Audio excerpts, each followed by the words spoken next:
Welcome to episode 37 of the Monday Weekend Wrap-Up, guys. The Halloween special. I'm your host, CulturedLeftFoot, the biggest United States of America, Manchester United States of America fan in the world. At your service here tonight. We will be doing a very special Halloween costume at the end of the show. Stay tuned for that. And let's join our first guest of the evening. We have our first guest of the evening joining us all the way from Singapore.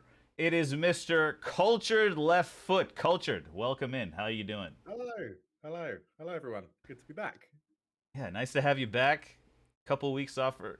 Let's get this here. As you can see, guys, Cultured is dressed up. He has a spider on his head.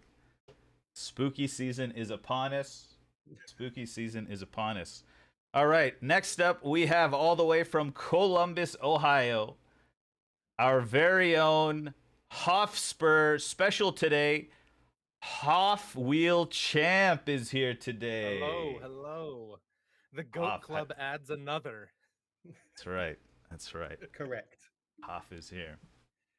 And last but not least, 6'5", 245 pounds. Your Monday Weekend Wrap-Up center, 5th year out of England near Gillingham. We have Milothe1st. Milo, welcome to the program. What is going on, everybody? Happy Halloween. Yes. Let's do this. I love the getup. I love it. Oh. There we go. My headphones fell off already. Well, glad to have you guys here. Guys, we're in the Halloween spirit. It is Halloween today. It is Halloween today. So we're all here. We're ready to rock. We're ready to rock. We have the Halloween. Look at the Halloween charms around this. There's what is this here? What is next to me? There's a moon with birds. Milo, look out for that spider next to you over there. I know. I see that. I don't like spiders either. And guys down there, look out for that witch flying around. He might get you. She might get you. Interesting how witch is female. Why'd they make her female? Is it because she has a cauldron? Like she's in the kitchen, you mean? I don't know. Why is it? Why don't they have a wizard flying around on a stick? I wasn't gonna say. Exactly, cauldron. Anyways, all right. Let's get some. There we go. Alrighty, guys. Well, couple things from last week that were overlooked by me. We had an interesting stat. Funny enough, before the stream started, I was playing a little Football Manager, and Jamie Vardy scored an amazing goal against me. Last week, Jamie Vardy became the first Premier League player to score 100 goals after the age of 30, which is pretty remarkable. We'll talk about another 100 goal scorer as well. Just before we get started, this does kind of relate to Liverpool, I guess, and also Pep, top managers. They've been there for a long time. Something I wanted to talk about is coachability, right? Once you start coaching a player, does the effect of your coaching, like in the beginning, I feel like you can have the most influence on that player when you first meet them, right? Once you get to know them after 3, 4, 5 years, and excuse me. Okay, this is a little dusty, I think. A couple of years, don't you think it becomes more of a just kind of like a father son, maybe brother relationship, sibling relationship, and to kind of almost discipline after 7 years becomes harder? What do you guys think?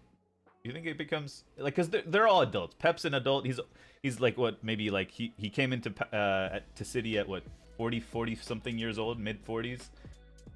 some guys, KDB was probably, I don't know how old he was, 26, 20. You know what I mean? Like, do you think there's anything to that? Like, I'm just looking at Trent Alexander-Arnold. I'm looking at KDB. Pep today said, or just recently talked about how KDB, he's tried to teach him things and he can only do so much type of thing. I don't know. So what I took away from that was, I believe he said the only thing they haven't done is sleep together. Exactly. This is the quote I was talking about. So it's like, what do you got? I mean, just initial thoughts just about that. For me, I think it's up to the manager to keep that line. If the manager allows that line to be crossed, then he's asking for trouble.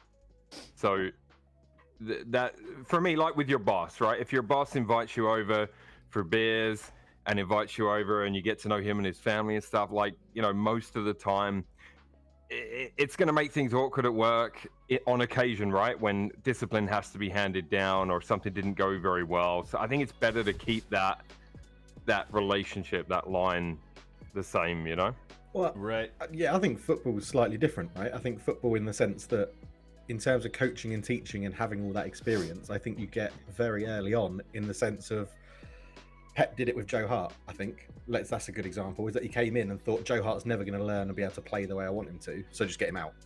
Like, get rid of him. Get a goalkeeper in that can actually do what I want to do and can learn what I want him to do and how he's going to play. And I think that's what I took from it, is that Pep's basically actually saying he's done everything he can to teach De Bruyne how he wants to play, and it's working wonderfully well in that system. Like, yeah, that's what I think about it. I think it's a case of, in coaching, you coach players when you first get in. I think as a manager, if they don't do what you want, then you try and get rid of them.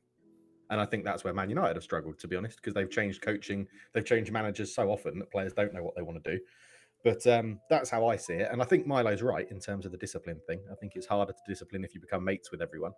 But yeah, that's how I saw that quote, in that sort of sense, in the fact that, he's coached him everything he can, and now there's not much left to coach, and he's playing exactly how Pep wants to do. So there's nothing else to do but sleep with him, apparently. Right. So... It's a great quote. He also said that about Mangala. I don't know if you guys heard his quote about Mangala. Just straight up told him, you don't fit my style.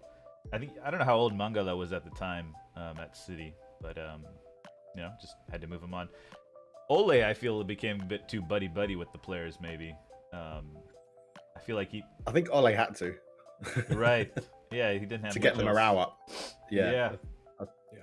It was so low, right, when he took over, that I think that was the only way to get them playing better, was to just increase the morale. And the way he thought best to do it was to become mates with them. Right. And then it backfires later on when you can't discipline because people aren't turning up or not performing well enough. So, yeah. It becomes interesting. All right, well, let's just hop into some Premier League. Why don't we? Let's just start with City then. City, 1-0 win on the weekend against Leicester. Pretty tight game. KDB, incredible free kick off the post, gets them the win. General thoughts on this match here, and Tielemans had a great shot saved by Ederson as well. Any thoughts on the Leicester match, Hoff? Anything about that one? Is City faltering? I don't know if they're faltering. I think it may. I mean, they still lost, but it's nice to see Leicester on a bit of an uptick. I'm obviously not a Leicester fan, but I feel like they add something different to the league that other teams don't. Brendan Rodgers? Of course, brother Brendy. I love him. And his great teeth. But no, I mean, King Power is a tough place to play away. Even though Leicester have been kind of crap this year. And they're still in the relegation zone. So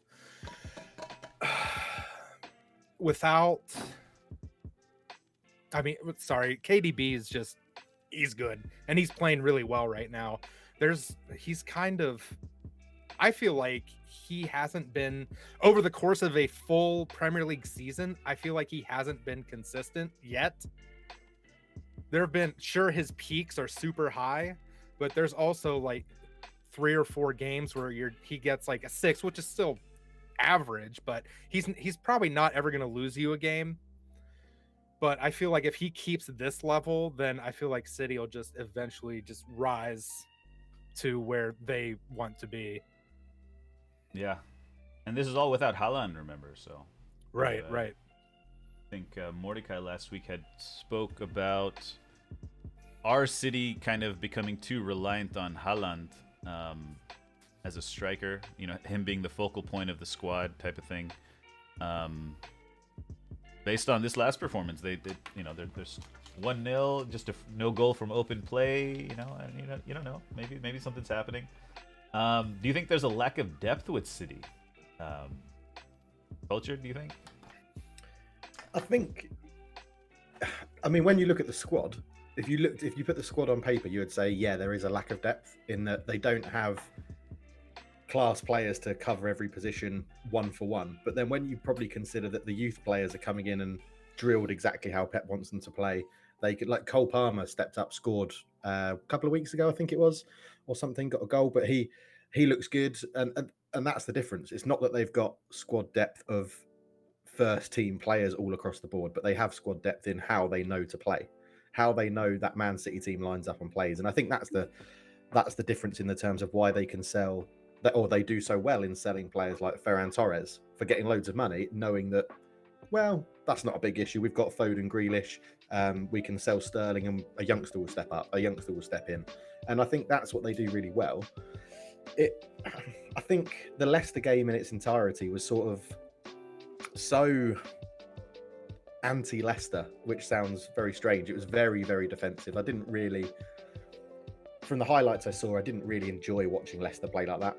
It was a bit annoying. I know they're a counter-attacking team with how they do it, but they didn't really threaten Man City. Tielemans had one shot that was saved. But yeah, Man City just looked too good, really. There's nothing else you can say. My worry is that KDB is going to be on top form at the World Cup, and that's what Belgium need. And it's going to be Belgium's best chance to do something at the World Cup. Like coming in the middle of the season, as long as they don't pick up injuries, Belgium should have a good chance at this World Cup. Right. Yeah, I think it was last week they just made one sub. Mahrez. I'm a bit of a critic of Mahrez. I'm not like I'm not crazy about him. They only made 2 subs this week. Foden for Alvarez and Diaz for Akanji. Other players on the bench: Ake, defender; Gomez, defender; and Mahrez. And then the rest are youth players. So they're pretty light. They're just missing. Obviously, the big one is Haaland, Calvin Phillips, and Kyle Walker. So there's only one other attacker that they're missing. So you don't know. The season is long. Are they depending a lot on Haaland? Yeah.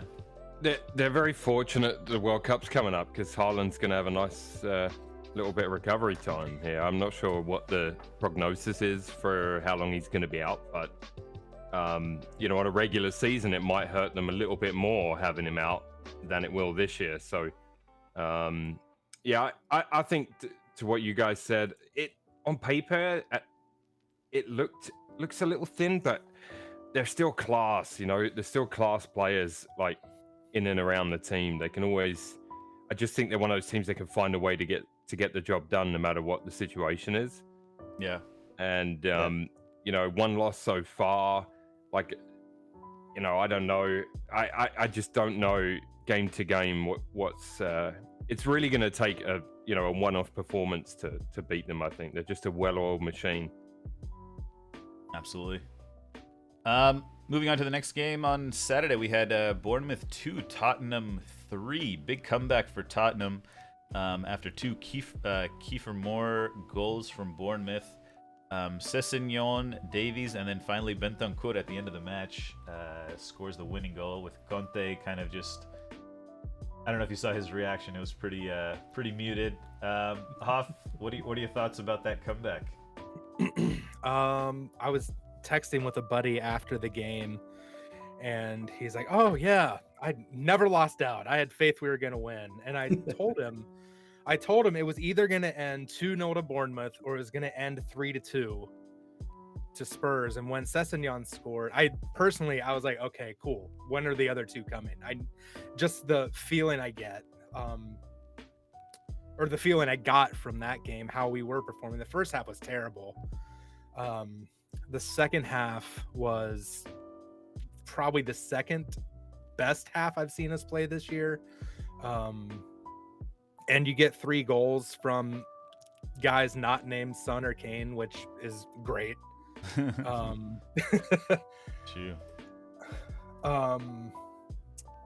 I think putting Sanchez and Emerson on the same side of the field at the same time is not a smart move.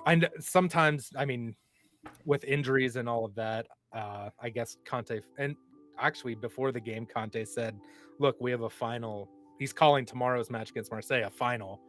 I'm going to rotate the squad against Bournemouth. And he did, and all the regular starters ended up playing anyways. So I guess he got him a few minutes rest.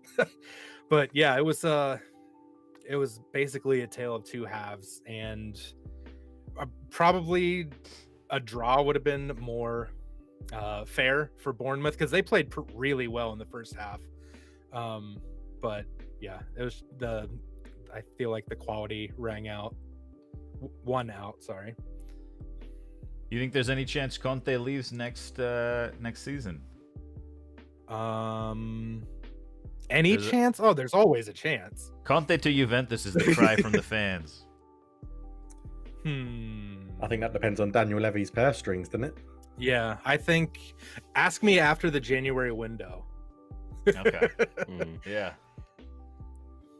Hoff, what's your thoughts on Conte? Because I know, apologies, I can't remember the name, Cart, but someone in your stream is very vocal about Conte out, or maybe Milo's stream. It's Rabbit OG. Rabbit OG, that's it. And he's very, very vocal about Conte out. Whereas I sort of feel like Conte is your best manager you've had in terms of, it's not attractive football, but in terms of results. Oh yeah, that's what you're not going to moan if you win the league with Conte playing negative football, right? No, and yeah, I've said that on record multiple times. Yeah, yeah, he's probably our best manager. I would probably say ever. I think Harry Redknapp is probably a top 4 manager, 5 maybe. Martin Jol not up there for you? I thought they were quite a good team under Jol. Yeah, I liked him under Jol, but I mean, I think Conte is probably the best manager we've had. I know there was before Conte was hired. There's a lot of nostalgia and revisionist history for Pochettino, and then Conte came in, and a lot of those people that were like, "Oh, bring Poch back," they were kind of quiet, and they still are. I guess before like last week, they were a little louder, but still, it's. You're like this, Hoff. In my FM save last night, Tottenham sacked Conte and rehired Pochettino. Did they really? Nice. They did, yeah. And United sacked Ten Hag and brought in Thomas Tuchel. Yeah. Wow. It's rigged. Yeah. That save is rigged, man. I don't know, man. I don't know what to say. Personally, I feel Pochettino, if he went back to Spurs, would be really good. Yeah, I think it would be because it would give a lift to all the fans, like just to have him back. I think. But it might not last. I don't think Levy would make the same mistake of not buying a player for a whole fucking calendar year again. Yeah, I'm not bitter about that or anything, but yeah, I think they made that mistake, and that was the beginning of the end for Poch. Yeah. And because he identified guys, and there was no one brought in. Some kids were brought in just before. I think that was the window before that was the Jack Clark window. Exactly. All right. Yeah, that game Hoff had a real, like, Bournemouth were doing everything right, and then it just collapsed, and like the 3 goals, I mean, the defending was pretty atrocious on at least 2 of them, if not all 3. Any goals that like stabbed home in the, just outside the 6-yard box, you're thinking, well, where's the defense? As a defender, you got to get to those. And I think the gap, in in the two sides was shown there in the second half. So obviously Tottenham were pushing to get those opportunities, but I think Bournemouth just part of it couldn't believe they were 2-0 up and then just collapsed. So yeah, you must have been happy. Yes, very happy. And my son was celebrating with me finally. He's mimicking things we do, and he was excited. Oh no. Just real quick, I wanted to point out that our Spurs set pieces have been incredible. And I know back in the summer, I brought it up briefly because the U.S. Men's national team hired a set piece coach the same week that Spurs did. So hopefully this is a good omen for the U.S. in the World Cup. Right. Oh, it is. Everything's coming together for the World Cup. Trust. Especially your outfit. It is. It is. A little dusty, but we'll take care of that. And the stripes as well, you know. Oh, okay, hold on. Capes, right? Isn't there a whole thing about capes being overrated? There we go. Anyways. I don't know. I thought capes were a sign of a superhero. They are. No, but like the capes are, they get caught in everything. You know? Yeah. Kind of a I can only liability. imagine. I've never been hero enough to wear one. It's Privileged enough to wear a cape. Yeah. It's not all, what it seems, the lavish lifestyle of a superhero. Next up match, big match. We had 4-1 Brighton over Chelsea. That's Graham Potter's first defeat as Chelsea boss. I think they went 9 games undefeated since he took over. Funny enough, against Brighton, Potter's previous team. And that's also Brighton's first win under De Zerbi, in his new management spell at Brighton. Trossard was absolutely phenomenal. Couple own goals from Chelsea. First defeat, not 2 goals. Potter said, these are learning opportunities, things like this. Kind of reminds me of when Ten Hag, we lost to Brentford 4-0. Same thing, we got a lot of learning point for us. Your thoughts on Chelsea and what are their end of season goals? Is top 4 still plausible, or is it or is it just Europe, or is it maybe look to January? Apparently, there's some rumors about Pulisic and Potter going at it or something. I don't know. There's some rumors. Was that a joke or was that an actual? Was it a joke? I don't know, because they were saying that Pulisic was like dog or something. I don't know. Yeah, that's what he said. He said, "You tripping dog." Yeah, that's what it was. Yeah, you tripping dog. I thought that was a joke. If that was real, then that's pretty funny. Oh, if it was a joke, that was a good one. I felt so yeah, I watched a bit of this game, and poor defending from Chelsea in a lot of areas, and that makes me quite excited because Arsenal are playing them next. No Aubameyang. I'm not familiar with why he wasn't featured in that game. Yeah, he came on, did he? Okay, so yeah, I didn't watch it to the end, and they're saving him for Arsenal, obviously, because you have to play them against their former team.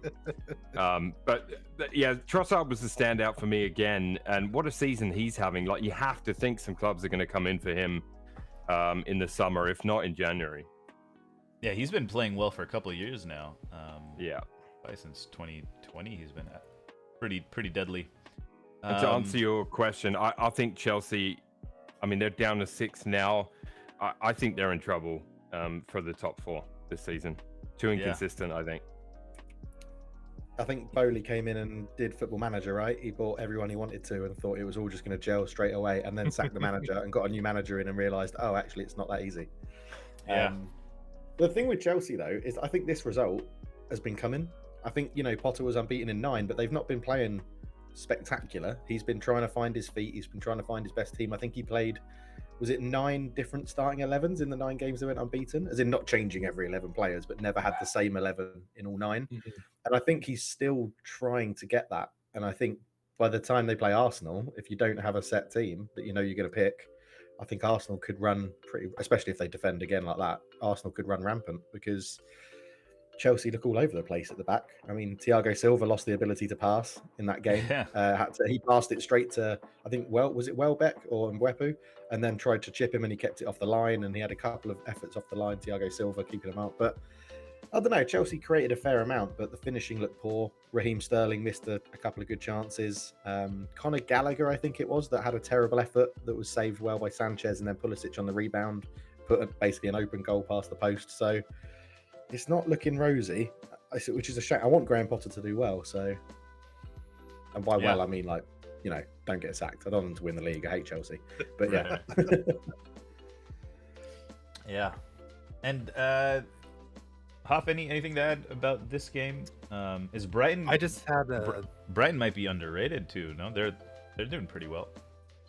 They've been playing really well. It's nice to see them finally get a win under De Zerbi, because I feel like their performances have been pretty good. They just haven't got that final push to get the win. I just thought I can't find the stat. I can't remember it. I saw it on Friday before the game, but every Premier League manager that has been hired within a season to another Premier League club has never beaten his previous club when they play in the same season. Oh, wow. That's amazing. So that's still, I forget the exact numbers. And this is also the first loss that Trevoh Chalobah has suffered when he started for Chelsea. It was like 49 matches. It was an incredible number. I forget what it was as well. Wow. But yeah, that surprises me because he's not that good. No, he's not. He even scored in this one, but still. Yeah. Yeah. I mean, Brighton's problem has always been scoring goals, right? Even when they had Neil Maupay up front and then they sold him to Everton, and now Everton can't score goals. It's just how it runs. I mean, Brighton need that probably like a Jamie Vardy figure, someone that you know will just put the ball in the back of the net consistently if you give him chances, and that's what Brighton are lacking. And it's good to see them score. Yeah, I mean, 4 goals, but they didn't technically score 2 of them themselves. So right, yeah. I think Trossard will be another boost for Belgium as well. He's got to be the Hazard replacement, right? Yeah, I think so. Well, I think Martinez has said Hazard is very important to our plans or something. He came out and said that, so who knows? All right. That's what he said. It was going to be important to Milo's plans until he asked for like 250 grand a week on Football Manager. Yeah, I did have a look at him because he was available for like 3.5 mil, but his wage demands were outrageous. Wow, that's fantastic. How old is he? 30? Yeah. 30? Yeah, 32, I think maybe. But yeah, he has outrageous financial demands. So does his agent. And he wants like a 5-year deal or something. It's like, no. Oh,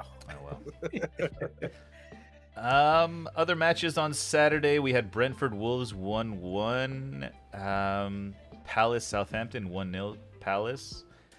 Other match, I think we have to start considering them top 4, top 6 contenders is Newcastle Aston Villa. 4-0 for Newcastle. This is Newcastle's best start since 2011-12 when they had Dembaba and Pape Cisse partnership.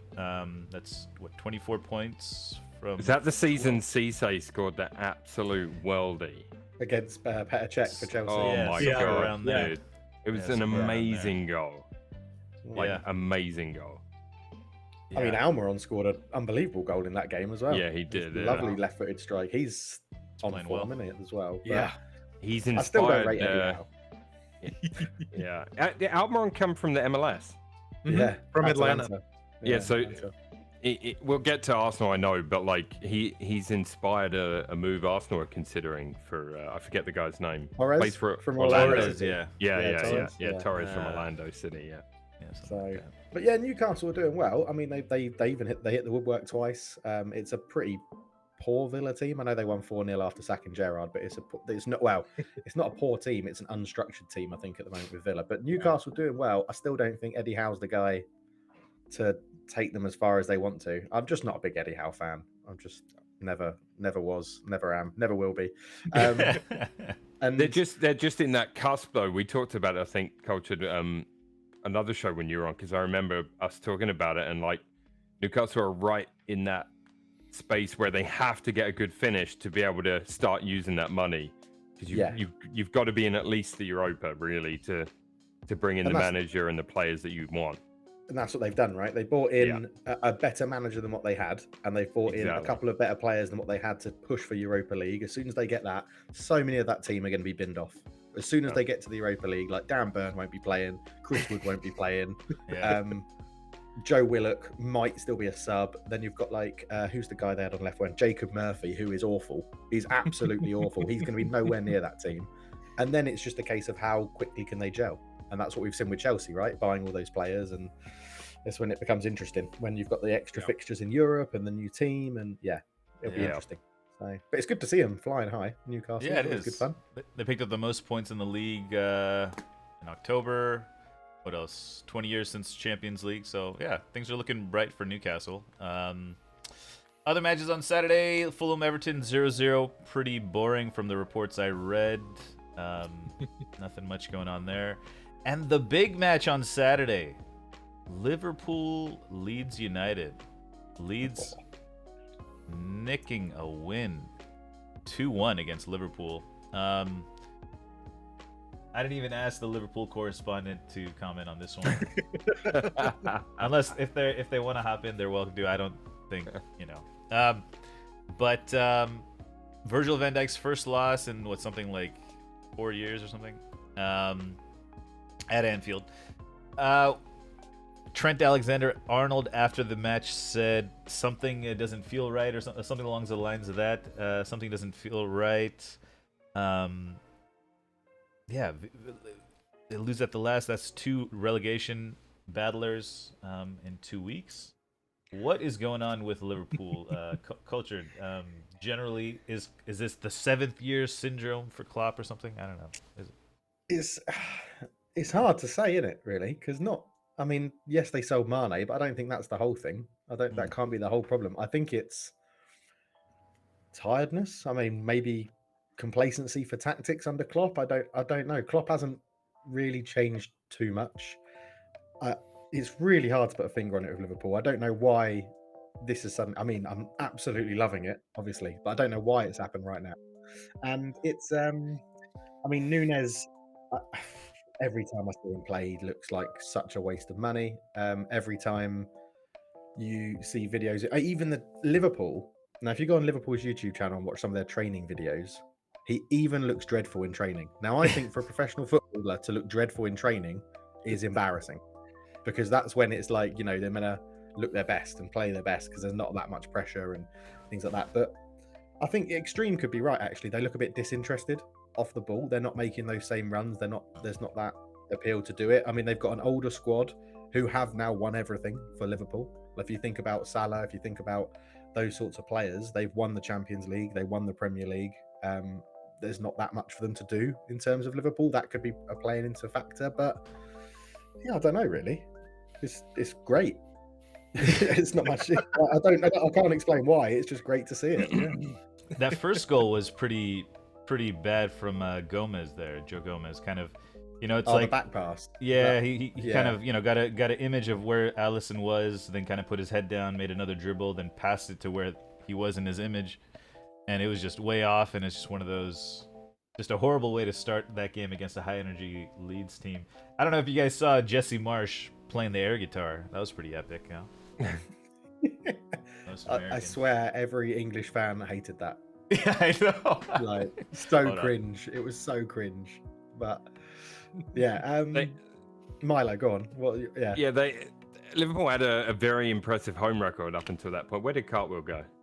He's taking his top off. He's stripping, but he's turned the camera. Gotcha. Yeah. So Liverpool, obviously impressive home record down the pan, and heaps a lot more negativity on them. Nunes, I think, look, I don't want to be too critical of him yet, and I think it's a bit harsh for people to be writing him off, because he's shown that he can score goals in the Champions League. Liverpool were defending quite well the game that he played against them that supposedly made them want to buy him.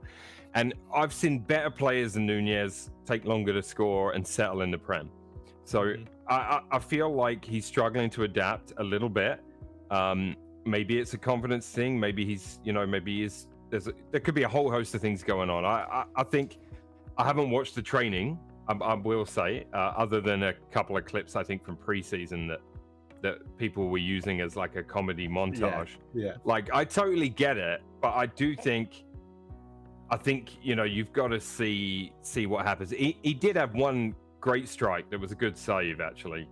Right from the edge of the box, he cut inside, left foot or right foot curler, classic edge of the box strike, and I thought that was a good effort.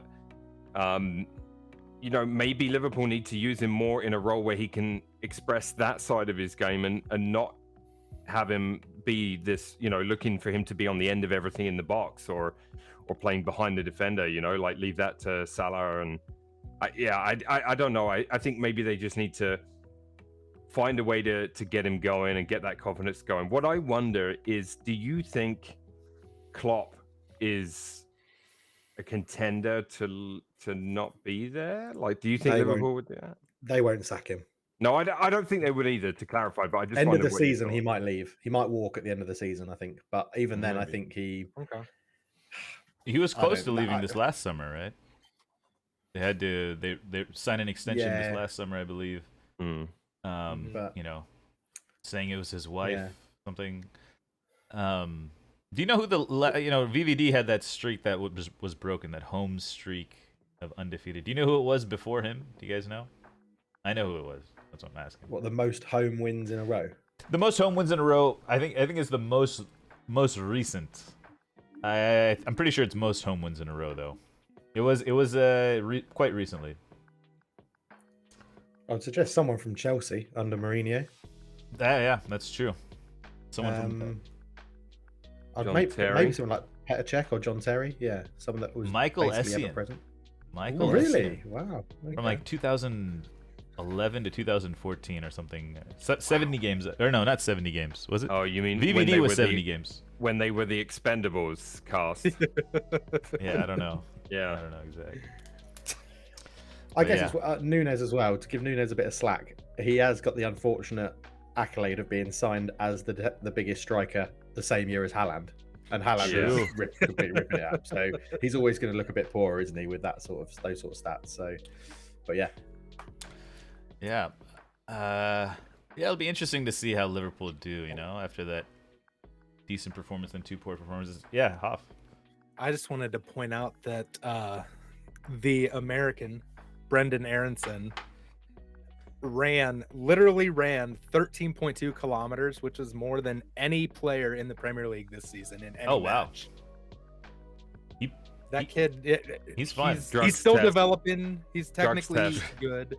He probably did get one. It's all right, Milo, because Milo's fine. Because in the World Cup, when we beat USA 1-0, they'll have the running stats, mate. That's what counts. Yep. They will have the running stats. I'm telling you guys. When Harry Kane dives for yet another penalty, you guys will. Our center backs are our weak points, so yeah, you guys might have a field day there. Not quickly. Sunday, we're gonna go a little out of order. We'll leave the league leaders last, out of respect. Respectful here. Manchester United 1, West Ham 0. Rashford scores his 100th goal for Manchester United. I think it was like something like 240 games for him, which is, he's not world class United player, but it's still a great achievement. David De Gea had some decent saves that game. That's an understatement. Depth is coming back. I thought he had. Okay, I think he had one decent save. Really? One the Zuma header. The rest he just makes things look flashy, and he makes ordinary saves look extraordinary. I think the one where the ball was it Antonio's shot that came straight at him, he tipped it over the bar, fine. What Declan Rice's shot, which he got with his diving to his left, fine save. The Zuma one, where it was the header, that was a tough save. I think that was the only tough save. I think Declan Rice and Zuma's saves, I think, were world-class saves. Especially Declan Rice has given the moment, last kick of the game, like he had to have that concentration. But I think we should hear from Man United's newest fan, HoffSpur. Oh yeah, so... I agree. It's nice to see Marcus Rashford focus on training this past week. and not his charitable efforts. And he was rewarded with a nice headed goal. It was nice to see. Ronaldo-esque it was, that header. Yeah, it was towering even. It's actually interesting you say that, Hoff, because Rashford has come out himself and said he's actually in a better place this year than he was last year. So I think he may have even known it himself that he was a bit too distracted, or things weren't going right in life or whatever for him, and he was not focusing on football. So he has come out and said that, which is good. I don't quite agree with what Extreme has said in the chat, saying lucky United. I think we dominated that game for 70 minutes and then sat back a little bit towards the end. I don't think we were that lucky. I think we deserved the win. I don't think West Ham deserved the draw. It was classic David Moyes. It was just cross, and that's what. If you're ready to accept that, and Martinez is still at 5'9", leading aerial duels 1 in the Premier League. So even Skamaka at 6'5" didn't beat him in the air in that game. So easy. I think you were let off there. I think De Gea saved you. I think that could have been like. I'm not saying West Ham played better than you for the whole game. I think the chances they had on another day, 2, 3, 4 of those go in, and it's 4-1. You know what I'm saying? Like, and for all your possession and everything else, especially in the first half, like, I'm sure you as a United fan would want them to be more clinical going forward. Absolutely. Because and Rashford, are you restraining yourself on your praise for him, Cart? Because last year you offered him to me personally for like a bag of peanuts and a can of little, or something. Yeah. So no, you were flogging him to anyone that was was buying. He was playing horrible last season. He couldn't make a pass. He'd get the ball and he'd start thinking he's like Neymar or Zidane or somebody, and like he tried to dribble past everybody, head down. Now he gets the ball, makes a move, and passes or shoots, or he's quick. He's doing things faster. Which is and the first game of preseason, I've seen all of his all of his minutes, and from the first session of preseason, you could tell that something had switched. He's focused. You don't see his name in the newspapers. That's the main reason. It was because he I know how United are about their British talent, and they feel a duty to like kind of hold these players in high esteem. It's probably marketing and all that stuff too, but they're not gonna just let him go. Like, he's our Giggs or Scholes, type player, and he's not going anywhere. That's why when he wasn't focused on football, I was like, man, we've invested in this guy. He's our number 10. He's like the golden child of our team. And then United has big reach. I'd rather just get rid of this guy and just move on to someone else, because if he's gonna be like just a media darling, which is fine, like I said, do your charity stuff, but you don't be the focal point of Manchester United. Go do something else. My thing with Rashford is it shows the difference. I think if you put Rashford into, let's say, a Pep team or even a Klopp team, where he's given definitive instructions about how this is how we play, this is what you're going to do, which I think is what Ten Hag is coming in and doing with a lot of United players, is that's what he needs. He needs that clear direction. Like, he flourished under Ole at the beginning to go and express yourself, vibes, go and do this, go and do that. Ole, I think, tactically was a good manager. I think player-wise, he wasn't quite right in terms of definitive instructions, whereas Ten Hag's come in and been like, this is how we're playing, this is what we're doing, this is what my individual players are going to do, and Rashford seems to be flourishing, and I think that's why Martial's flourishing as well when he isn't injured, because they're players that need that direction, just to say, you're going to run in this position and we're going to get you the ball. You're going to get, when you get the ball here and you're forced left, go backwards or cut inside or do this or do that, not go down a blind alley and get a little bit lost. And I think the manager has a lot to do with that. I think Ten Hag, I love the fact he's scowling on the sidelines and not happy if someone loses the ball or puts it out for a cheap throw in or something like that. It's good to see that.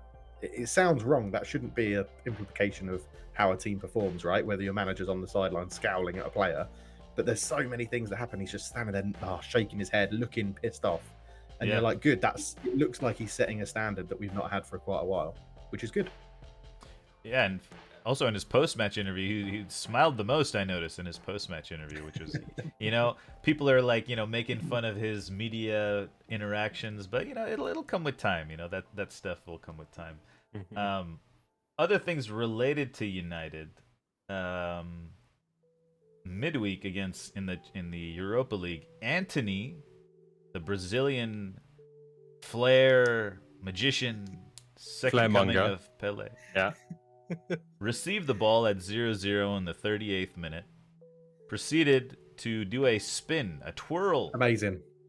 twirl, Yeah. 2 in a Pathetic. row, and then tried a cutting through ball to Casemiro, who's a little slower. He's slowed down. General thoughts on this spin?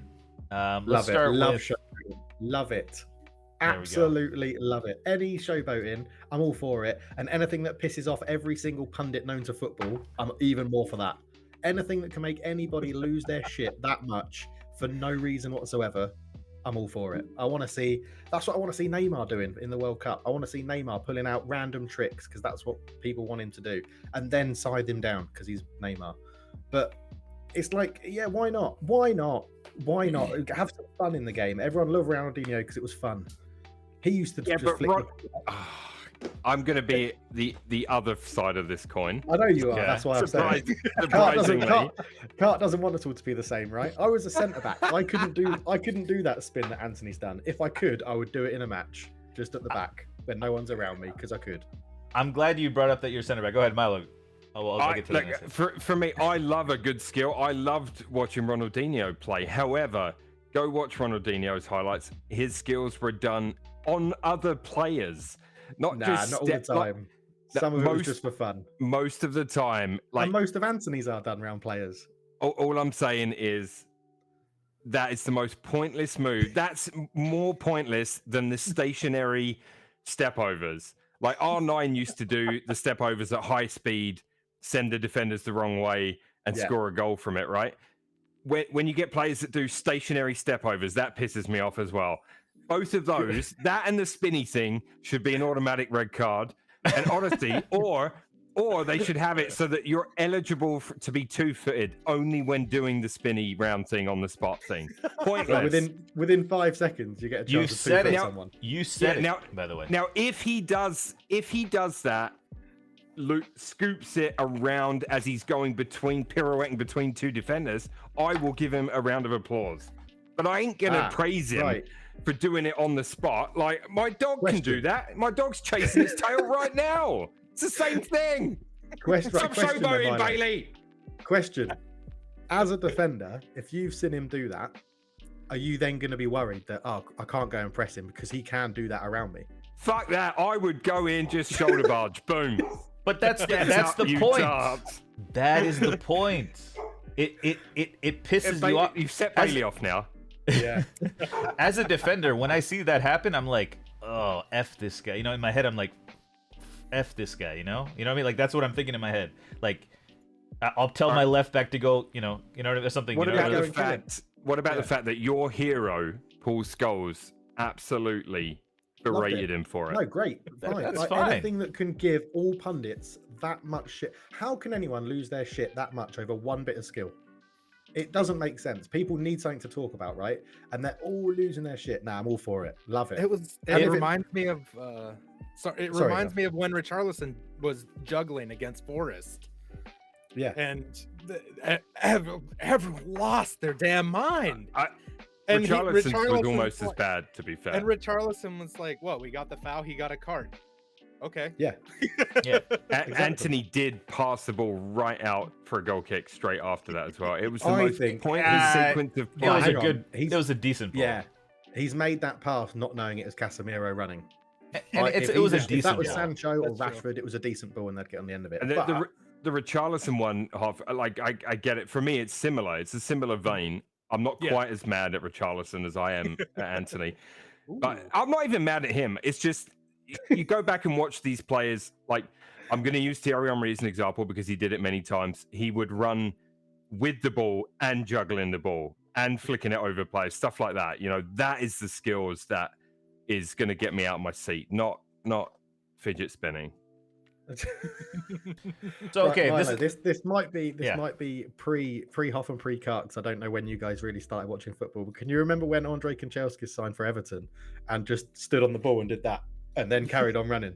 Like that is the most pointless bit of skill I've ever seen. That is the most pointless bit of skill. He It's also the did it same. where he was running 1-on-1 and just jumped and did a 360 in the air and carried on running. Like amazing. Again, something to talk about, innit? It was good fun. Good fun to watch. If it was an all-star game, I'd be all right with it. Yes. Let's No, don't bring skills that up. competition. I'm just Ooh, saying, the if it was an All-Star game. all-star game, I would be okay with I that like the kind of idea that behavior. you bring up. Interesting, you bring up the Yeah. All-Star game. I know. All-Star game. No, okay. To me, it's a sign. It's a sign of confidence. It's a sign of looseness. It's a sign of I'm relaxed. Looseness. I'm having fun. You know, it's like I'm here to enjoy the game. You know, he's a flair player. He's a flair player. You know, it's. People were saying it was cringe. To me, it's not. There's no element of cringe involved. Yeah, the fact that he had so much space. What's more cringe is Sheriff's defending. They're defending with 11 players sitting inside their own 60-yard box, giving Anthony space outside the box to do that skill. That's more cringe. You know that. I think it's Anthony's doing it to try and lull them into a strong challenge. So he'll either jump round them as soon as they make a challenge, or they'll get booked, like Richarlison did. And I think there's nothing wrong with that. But I think a ref. Very simple. There are many refs, not every ref, because we know how inconsistent they are. There are many refs that would allow a heavier challenge on that because they'll be like, "What a mug! Boom, have that. Get up, you tart." But this is that's like some. That's Yeah, some I'm not disagreeing with that. okay, but let's just talk about that for a second.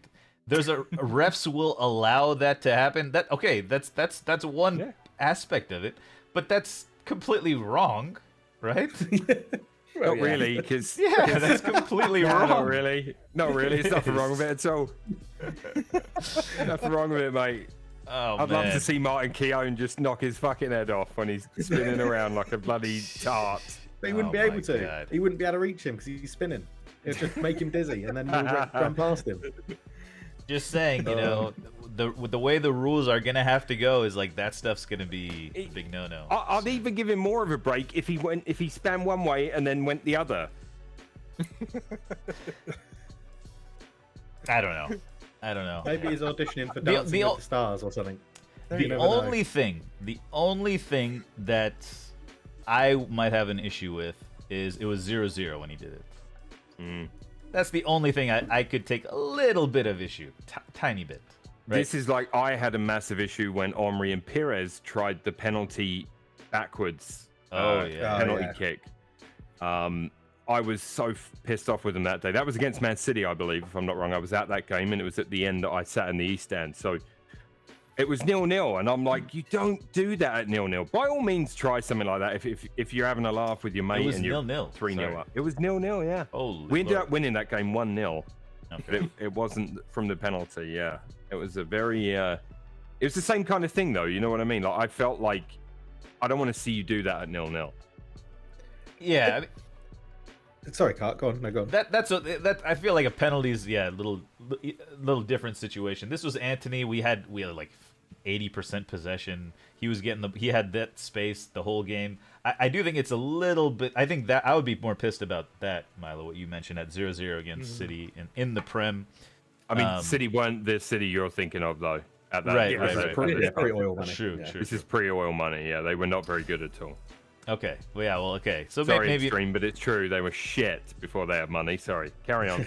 I mean, if it was a clear, it's like in preseason Balotelli, right? I don't know if you've seen that video. Oh yeah. Oh, and yeah. He gets the ball and he like turns around, tries to do a heel flick back in the goal, and he immediately off.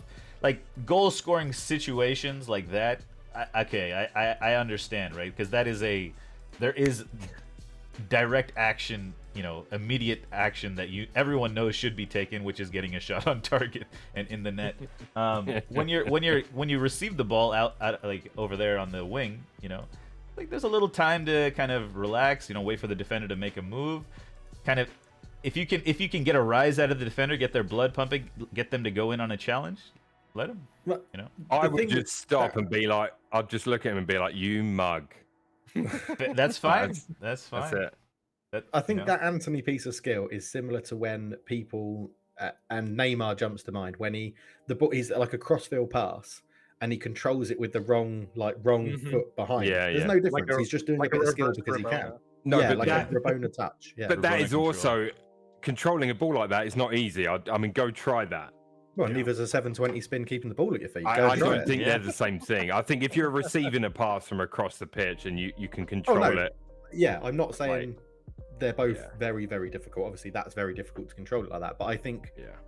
getting the ball in your feet and doing a 720 spin without losing it, I don't think I could do that.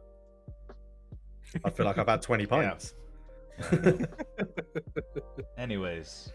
Anyhow, is there anything else about the United you'd like to talk about? I pointed out depth. We got Van de Beek coming back. Maguire started the game. I thought Maguire played pretty well.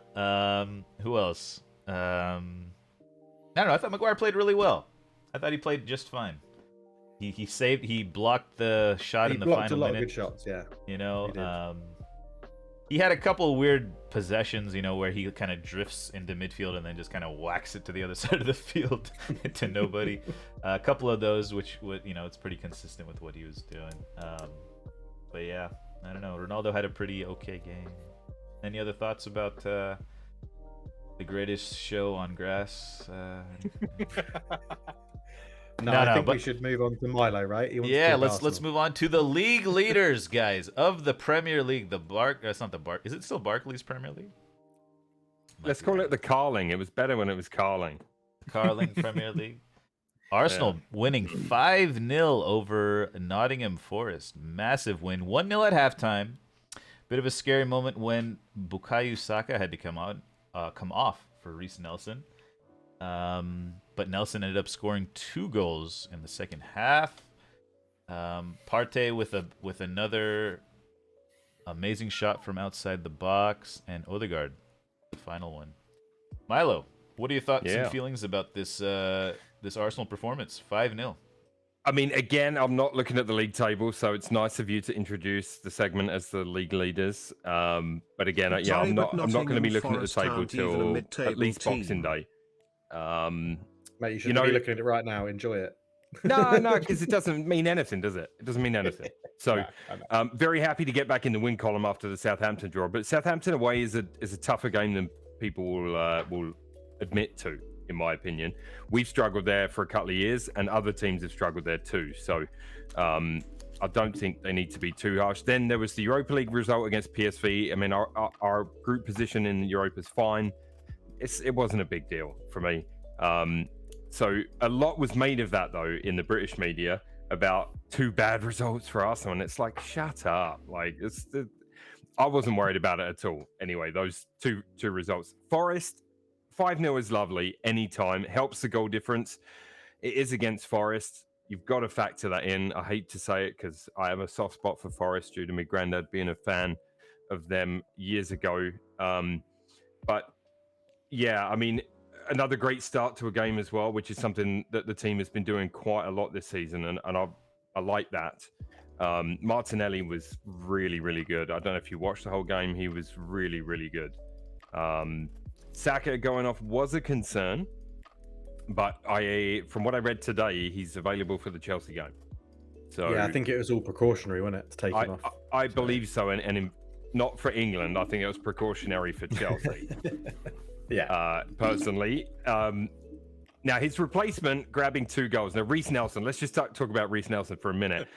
Feels like he's been there forever, and I say that in capital letters. But he's only 22 years old. Is he really? Yeah, did you guys know that? He's 22. That, to me, is crazy. He's been around Arsenal since 2017. Now he obviously lacks the pace and the skill of Saka. He's not going to be that kind of player. But what he did do was get in great positions. To get 2 goals in a Premier League game, you've got to be able to get yourself in those positions. We've got players that play week in, week out that can't get there. And he just popped up and grabbed a couple of goals. And I love that. He came in and he did a job.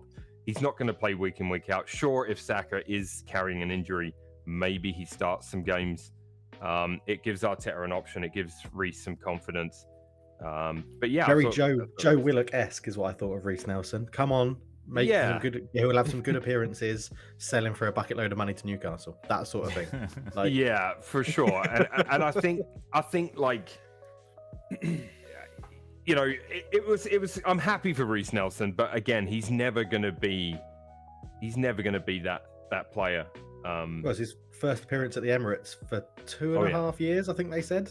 Like, because he was all out on loan all last season in Feyenoord, something like that in Holland. No, it was. Oh my God, it will come to me in a minute. Yeah, but yeah, he's not. I don't think he's good enough for Arsenal, but well done for him. Yeah. Yeah. So I mean, top of the league, as you say. I mean that to me doesn't matter. But with the World Cup break looming, I'm interested whether it'll help us with recovery of certain players, or is it going to kill our momentum? That's the interesting thing. Obviously, we've got Chelsea up next.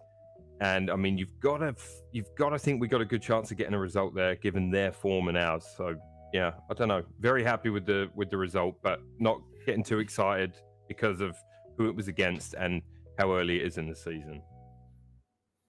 Yeah, it was good performance from Arsenal. On the topic of Nottingham, they signed like 25 players or something. 24. 24 new players. 24 new players.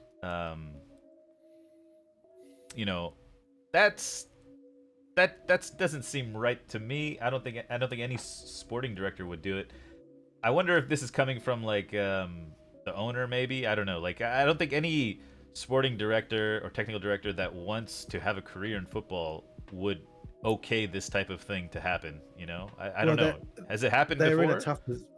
Yeah, so they're in a tough position where not this year when Fulham got promoted, but remember 2 years ago when Fulham got promoted and got relegated straight away. Fulham basically got promoted with 7 loan players from Premier League clubs, and as soon as you get promoted, you can't have more than 2 Premier League. You can't have 2 more long-term loan players. And Forest did something similar, so they've got promoted with actually quite a large number of loanee players who then they can't get back from Premier League clubs, and they've had to go out and recruit. And I think they just went, let's just go fully extreme and do this. And the thing is, most of those players they've bought get relegated or stay in the Premier League. They'll get profit. They'll probably get profit on those players they've bought if they want to sell them, because they're young. Most of them are young anyway, and hungry and good and athletic. So it's a business model, I think, why they've done it. I agree, it's not right. I think you can give a lot more opportunities to players that helped you come up and potentially look to bring those loanees in on permanence. But yeah, we'll have to see. Yeah, Gibbs White. Not Gibbs White. Well done, Stefan. That's true. He's absolutely shocking for 45 mil. So yeah. It's interesting. Wonder how they'll do there. Another talking point about the Premier. That's the final Premier League game of the weekend. Yeah, Hoff. Sorry, go ahead. Yeah. Just real quick about the Arsenal game. There were 2 people in the whole world of FPL players. If you were one of the 2 people that captained Reece Nelson this past weekend, let me know. Why? Why would anyone do that? Is mental. Did 2 people do that? 2 people actually did. There was someone that posted it on Twitter, and he actually found the tweet and quote tweet. It said, "How can I find out who they are so I can give them a signed shirt?" That reeks of match fixing. That reeks of I'm just going to join a league because my friends have set one up. Computer auto pick my team. And Reece Nelson's probably like min value. So yeah, wow. All right, here's something that we can talk about. Now the Premier League review is over. The most impactful signing for their team this season so far. Now, Granit, okay, not signing, but player. Let's just say player, or, it doesn't have to be a signing. Like, for example, Granit Xhaka is having a great year so far for GDX, as he's known as now. Only by me, but yeah. Haaland, obviously, for City. It has to be Haaland, doesn't it? Has to be. Most impactful for your club? I don't think it's Haaland. I think they could have signed another striker that maybe wouldn't have scored as many goals, but they still would be in a similar position at the top of the league. Okay, yeah. Like that's how I see it. I don't think Haaland he's been amazing. Obviously, don't get it wrong. In terms of making a difference to our whole club, Martinez at the back. He's completely transformed Man United's defense. Completely transformed it. That's a great one. That's a great one. I was gonna say. I also will throw in Jesus then. Yeah, he has that's made the a sort of massive thing. Yeah, difference. I think Jesus has made more of a difference to Arsenal than Haaland has to Man City. Absolutely. I think That's how also I see that. That's fair. Yeah, that's fair. Yeah, I think also Christian Eriksen has slotted in nicely at United too. I think he's been a good signing. What about Spurs? Spurs. Let's just say who's your MVP so far, basically. Højbjerg. Højbjerg. Okay. Yeah. Yeah. Yeah, he's been playing well. Incredible. But as far as new signings, I mean, they haven't really made that much. Perisic has played the most, but he's been, I don't know. I feel like Sessegnon has made more of an impact on the pitch. I've said before, Perisic, I feel like he was more of a experience, like locker room type signing. But yeah, I think maybe after the World Cup, well, he's hurt right now, but I think Richarlison would have a chance to do that. But right now, yeah, I don't think the signings have made a big impact. Now, Bissouma's the one, isn't it? Everyone was expecting him to come in and give a bit more of an oomph to that midfield, and it's not really worked out. Yeah, it seems like has struggled with just grasping Conte's tactics. No respect for yeah, that's good. Sorry to. But he's played more he's gotten more minutes the past few games just because of injuries, and they have had to play 3 in the midfield. So he's been who was it against? Newcastle, he was just average. Sporting, he was average as well. I think once he's going to get the whole World Cup break to learn more, so hopefully that he uses that to his advantage. Yeah, I'm trying to think of other clubs aside from ours that we support who have done a really good signing, like that into that sort of levels, other than Haaland. I'm trying to think of Everton. Big signing there. I don't know. Newcastle, maybe. Bruno Guimaraes. Terrible for Everton. Bruno. Yeah. Alrighty. Well, let's keep it moving along. We got some continental on the continent, as they say, right? On the continent. Real quick, Europe. We can talk a little bit of Europe. Barcelona are into the Europa League.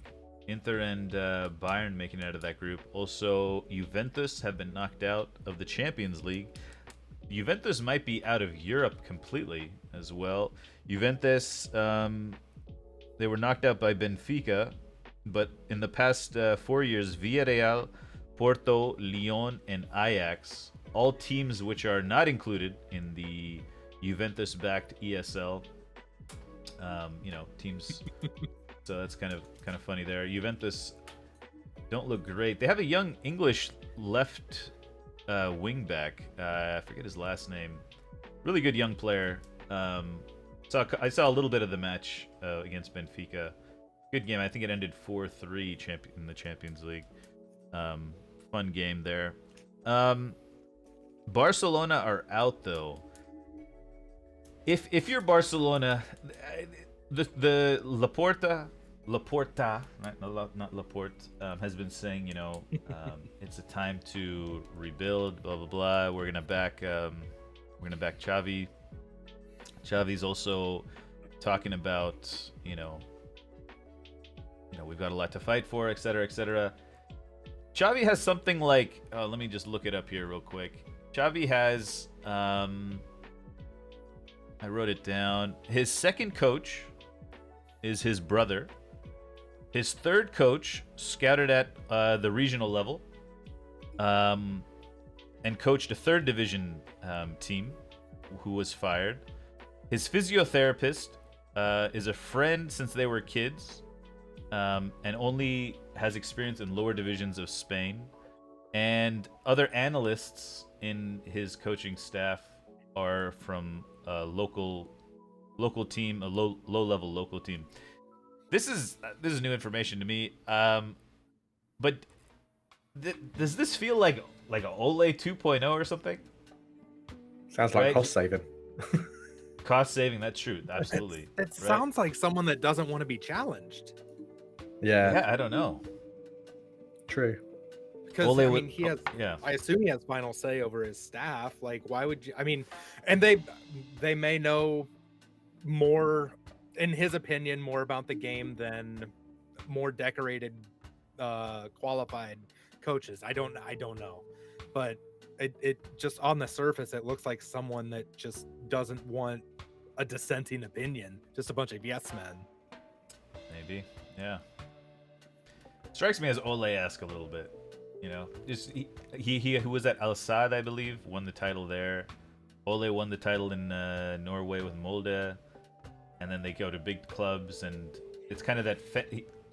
I mean, maybe some young fans won't really care too much that he was a club legend, but I think a lot of big portion of the fan base will be like, you know, this guy was a club legend, etc. Give him some time. We can't just sack him after a couple months or whatever.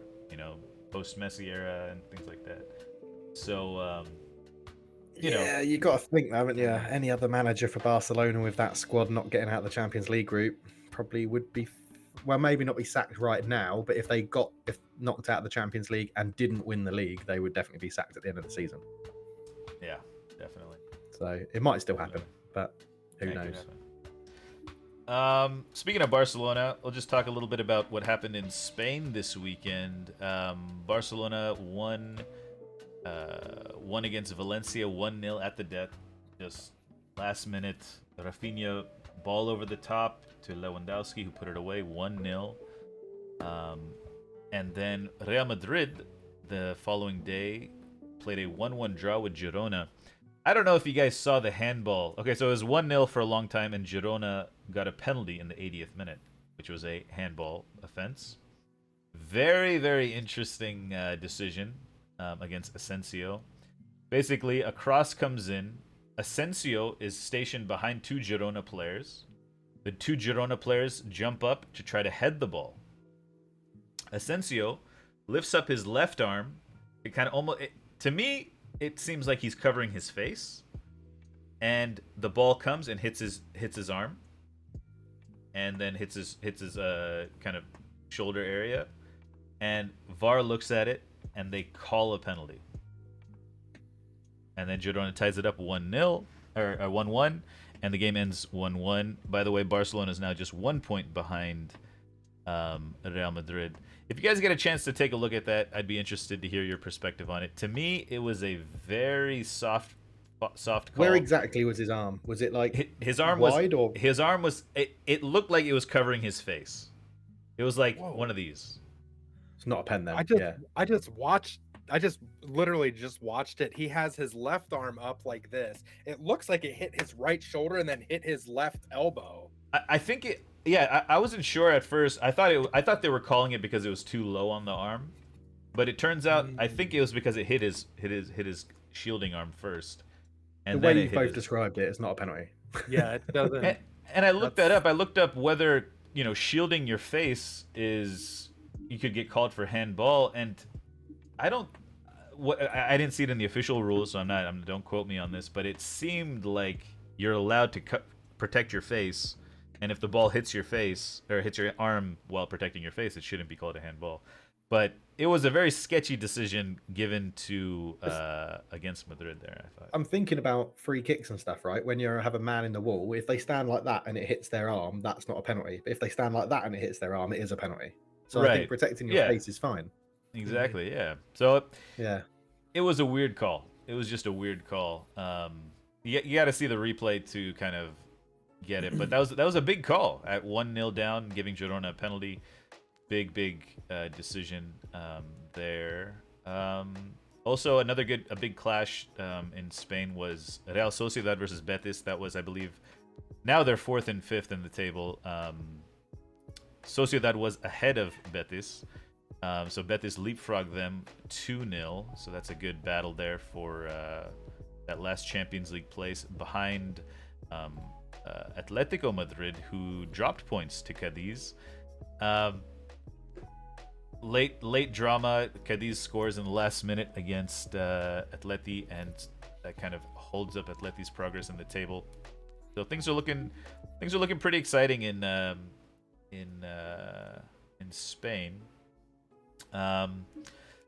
Also, Sevilla losing to Vallecano, so Sevilla's tough start continues as well. Should we head to Germany or Italy? We can do Serie A if you want. Some Serie A? Let's do some Serie A real quick. Do it. All right, Serie A this week. Yeah, so a couple of games I watched a fair bit of. Verona versus Roma. So Roma with a 3-1 win. Tammy Abraham missed an absolute sitter early on in this game. He definitely won't be replacing Harry Kane for England anytime soon. So yeah, Kane doesn't need to worry too much. Roma went a goal down, but then Verona had a man sent off, and Roma sort of went about their business. They're up to 4th, 7 points off the top though. So the gap is starting to open a little at the top of the league. Lazio, there were 2 shocks this weekend really. Lazio went down at home 3-1 to Salernitana, and a bit of a shock loss there because Lazio have been playing quite well up to this point. They took the lead, everything looked good, and then it all went horribly wrong. Candreva with a lovely chip goal. I don't know if you've seen it. It's quite a lovely dinky little chip over the keeper, which I quite enjoyed. To make it 1-1, and then they grabbed a couple more. Now Milinkovic-Savic got a yellow and will miss the Rome derby, which is coming up due to suspension. He can't. They didn't start him on purpose to avoid him getting a yellow, and then after like 5 minutes, he got a yellow card when he came on. That's unbelievable. Yeah. Yeah, pretty rough there. And then the other shock of the weekend was Torino beating Milan. That game, I had that game on. I think you were there, but you might have been asleep. I don't know. I passed out. I had to actually watch the end of the United match on tape delay. I passed out, man. I gotcha. So yeah, I had it playing in the Discord there, and so yeah, it's another shock result. Rafael Leao missed a couple of really good chances, which is obviously not like him this season so far. It was a quick double from Torino. Sergio Dest had a 30-yard strike that wasn't that far away. So on American Player Watch for you there. Thought you'd like that. Yes. And then Messias pulled one back, but Torino held on for a huge win, really. Milan are 3rd in the table now behind Atalanta. And they got back to winning ways after losing last week, their first loss of the season. They won 2-0 over the dreadful Empoli. All the top teams have been beating Empoli, and so Inter as well caught up a little bit. They're up to 6th with a 3-0 win over Sampdoria, and the league leaders against Sassuolo also not doing very well this season. But yeah, Napoli 4-0, and a hat-trick for Osimhen, and the Georgian boy wonder with a goal as well. So Kvaratskhelia. Do we have a Kvaratskhelia watch? Is that a thing every week? You give it a sentence? Nice. Yeah, I do. Yeah, because A, I can't say his name, and B, he's a really good little player. And if Napoli didn't want 75 mil for him or something on Football Manager, I'd be picking him up. Jeez. All right, on to Germany, the Bundesliga. On to Germany. All right. Well, it was the Bayern show on Saturday. They absolutely hammered Mainz 6-2. It was what you would expect from Bayern, basically. It was one of their best performances so far, I would say. So yeah, that moves them up into 2nd. And then Leipzig are just compounding Leverkusen's problems. They hired Xabi Alonso. He won his first match. And that's about it for the Xabi Alonso show so far. He'll probably get some time to work things out, but that might be a sinking ship, unfortunately.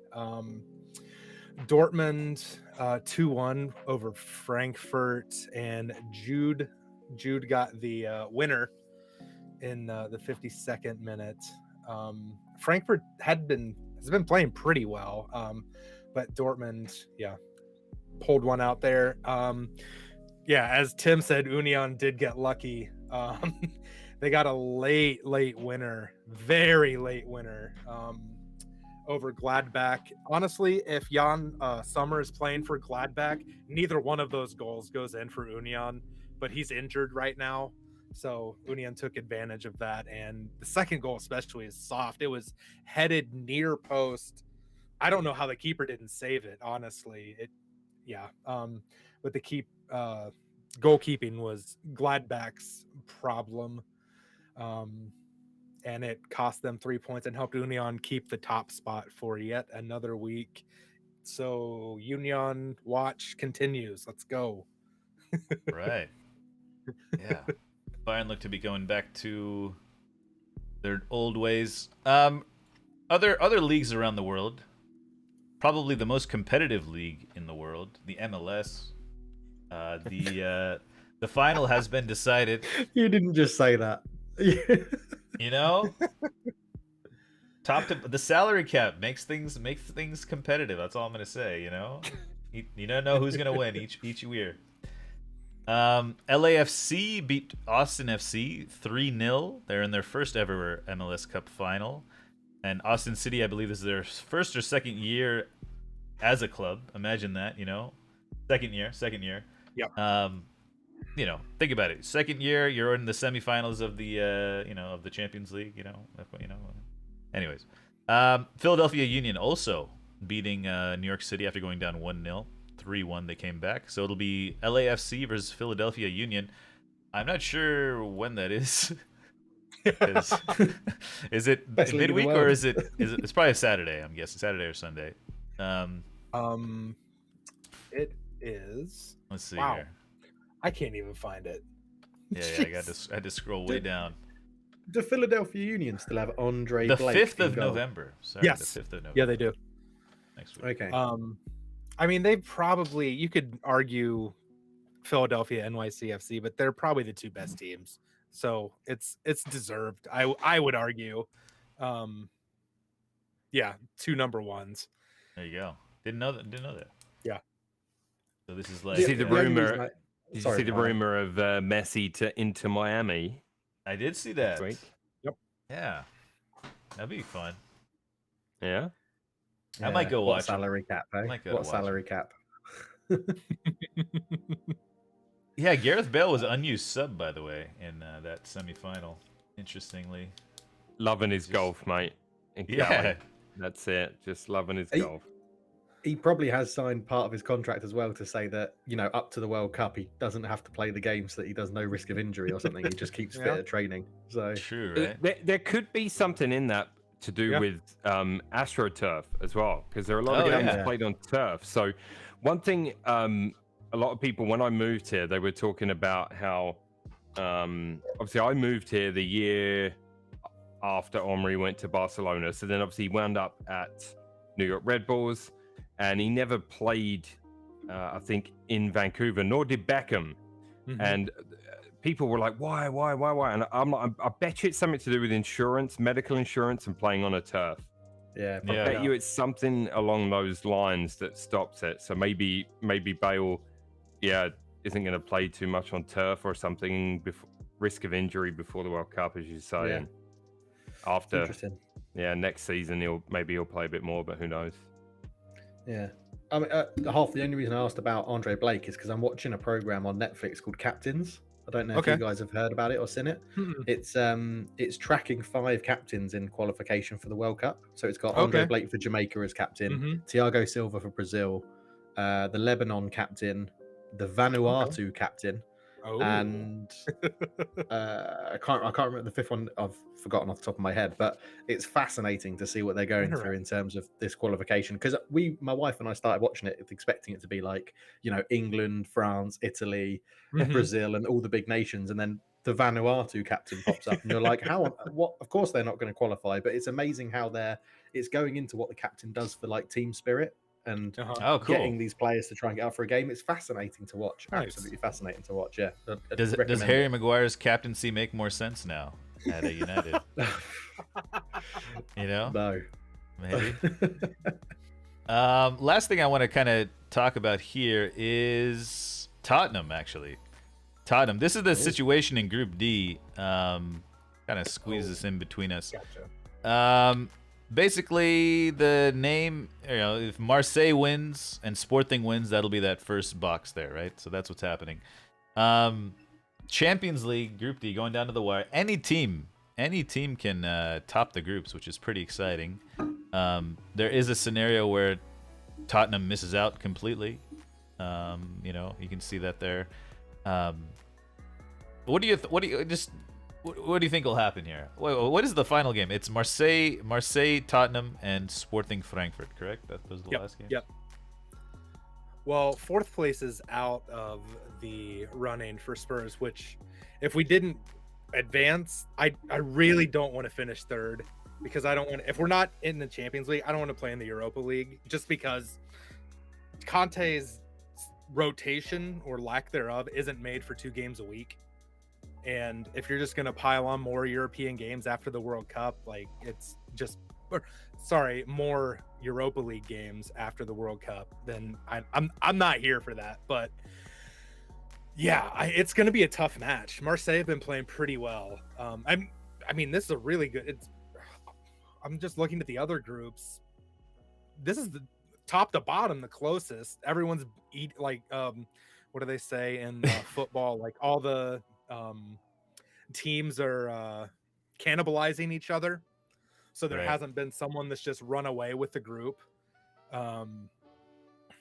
So I don't know. I see that. What's the draw? Okay, I didn't know all the permutations. I wouldn't be shocked. I honestly, I wouldn't be shocked with any result.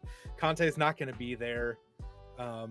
Christian Stellini is going to be in charge, the assistant.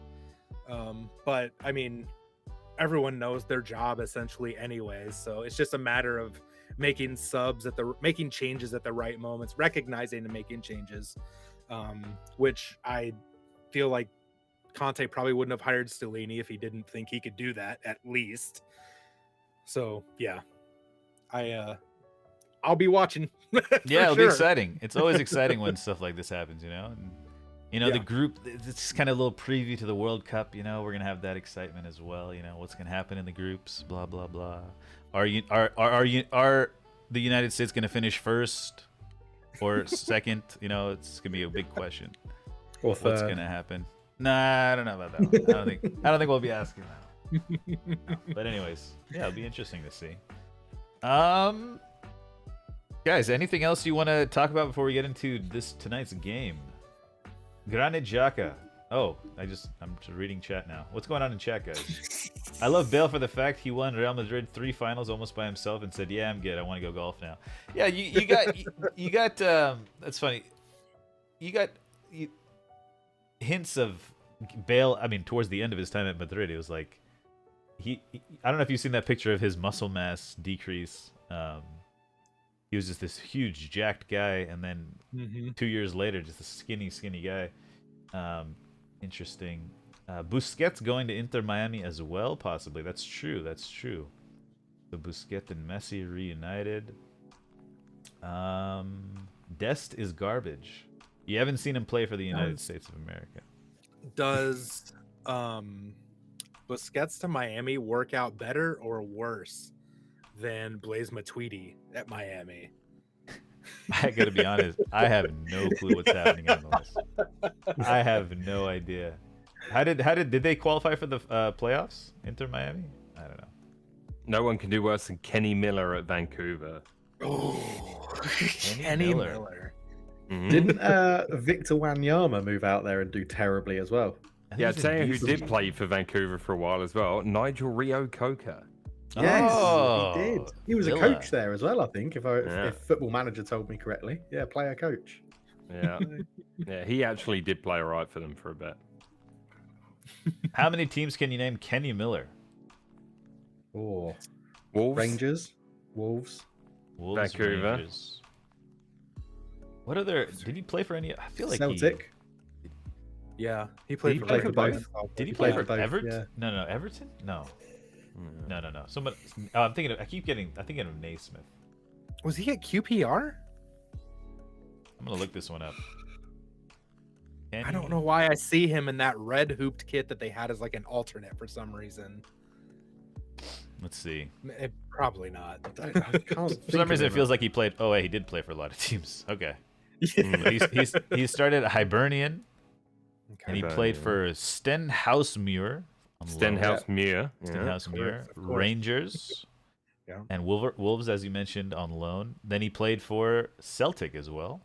I think Yeah. someone said it. Yeah. Then he played for Derby, Okay. Okay. back to Rangers, then to Bursaspor in Turkey, Ooh, Turkey. Then- All right. then Cardiff City. Went to Cardiff. Yeah.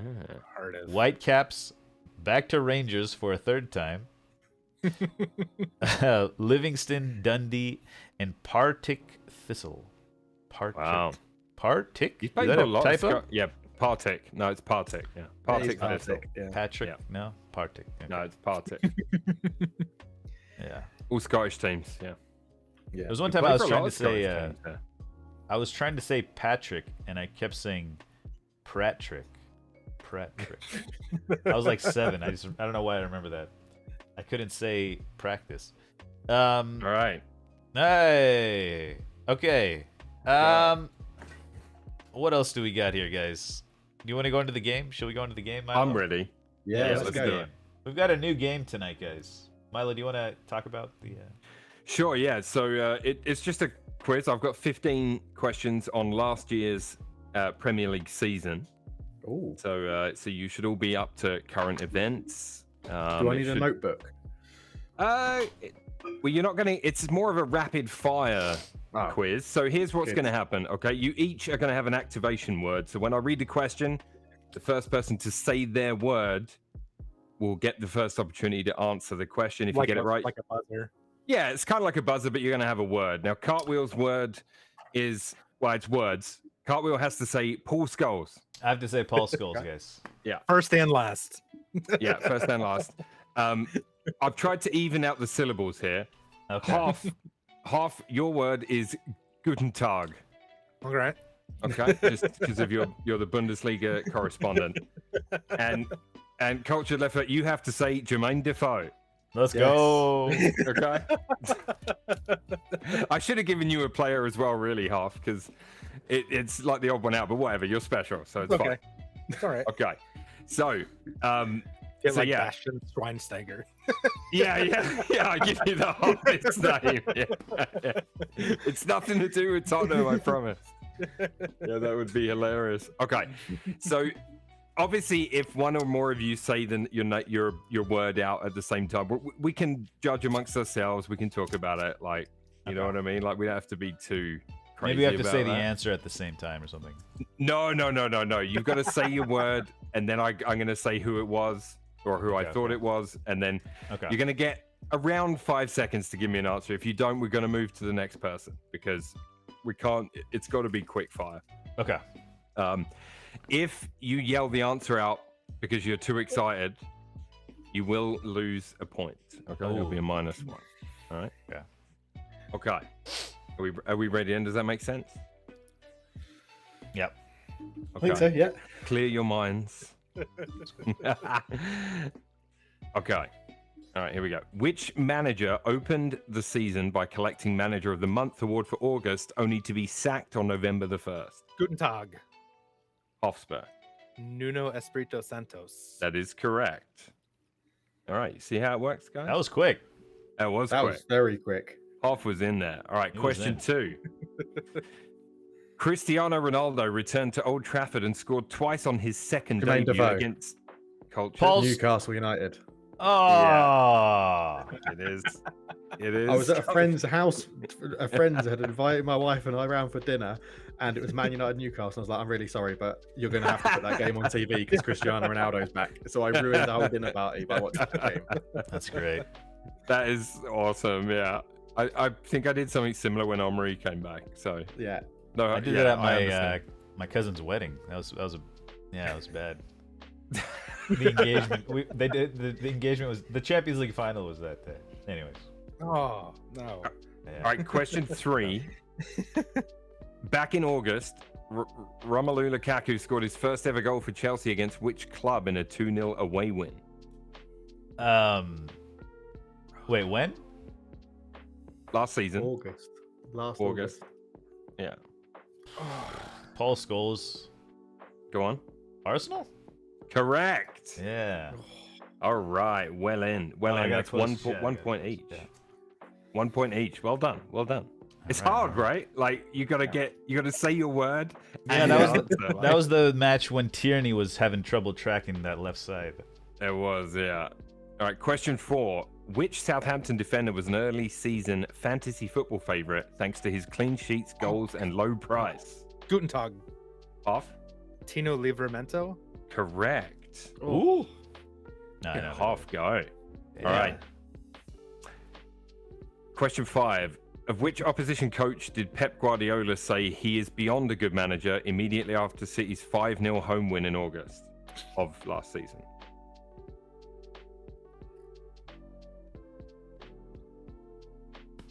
August? You said? Mm-hmm. I don't want to lose a point. You don't. Go on, Cultured. Ralph Ragnick. No, Incorrect. it wouldn't You be in don't August. lose a point, by the way, for an incorrect answer. You only lose a point if you yell the answer out without your word. Okay, Paul Scholes. Go on. Ole. No. Damn. Oh. All right, Guten Tag. Off.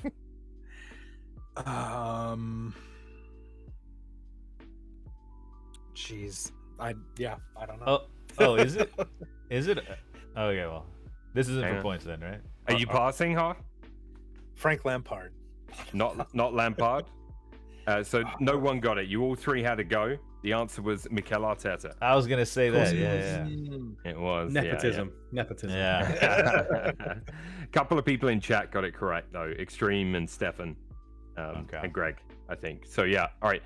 Question 6. Which on-loan Chelsea midfielder has enjoyed a bright start to the season while on loan at Jermaine Crystal Palace? Defoe. Jim. Go Oh, on. Cultured. Conor Gallagher. Correct. Yeah. Nice. I love the fact that Cart also said Jermaine Defoe. I know.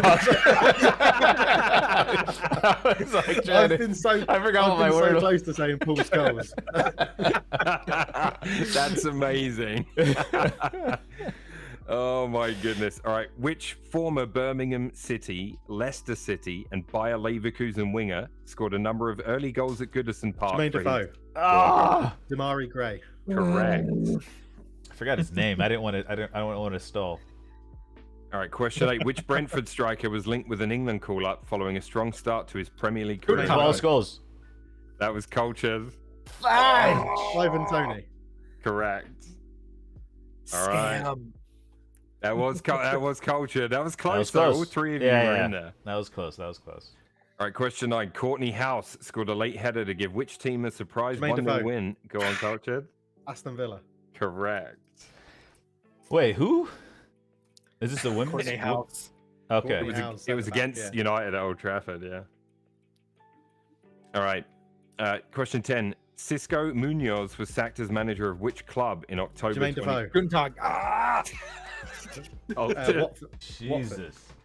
Watford is correct. Watford's a safe bet for any sacking. Yeah.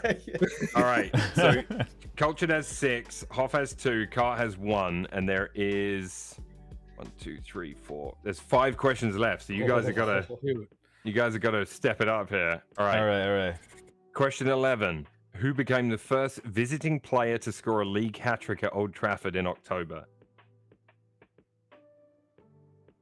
Jermaine Defoe. Cultured? Ooh. Riyad Mahrez. Incorrect. Ooh. Say the question one more time. Who became the first visiting player to score a league hat-trick at Old Trafford?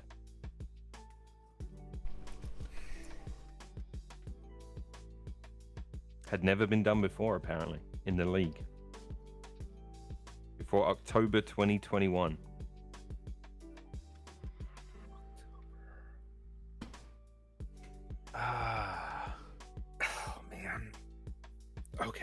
Guten Tag.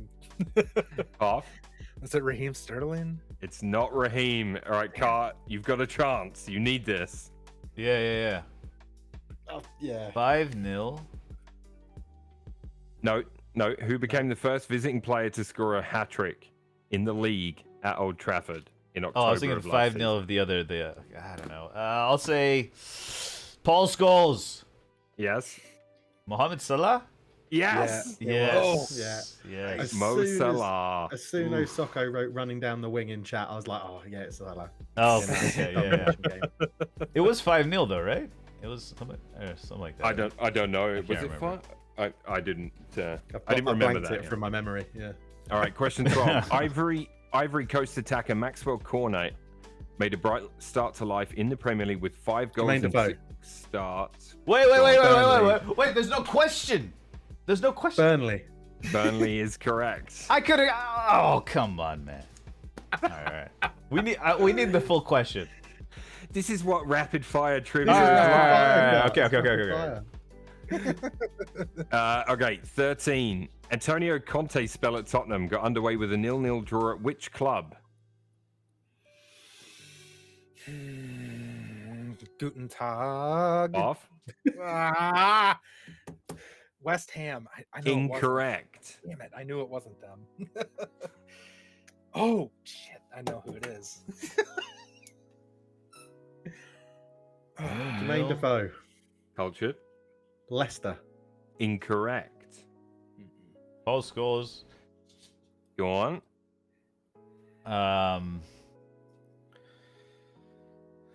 Why would you ask this question?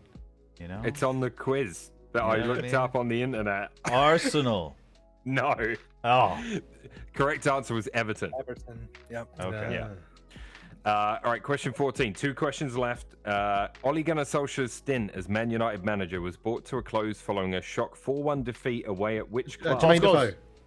Defoe. I got that one. I got that one. Go on, give it to Cart. Cartwheel. Watford, right? Yeah. Watford is correct. Yeah. Yeah.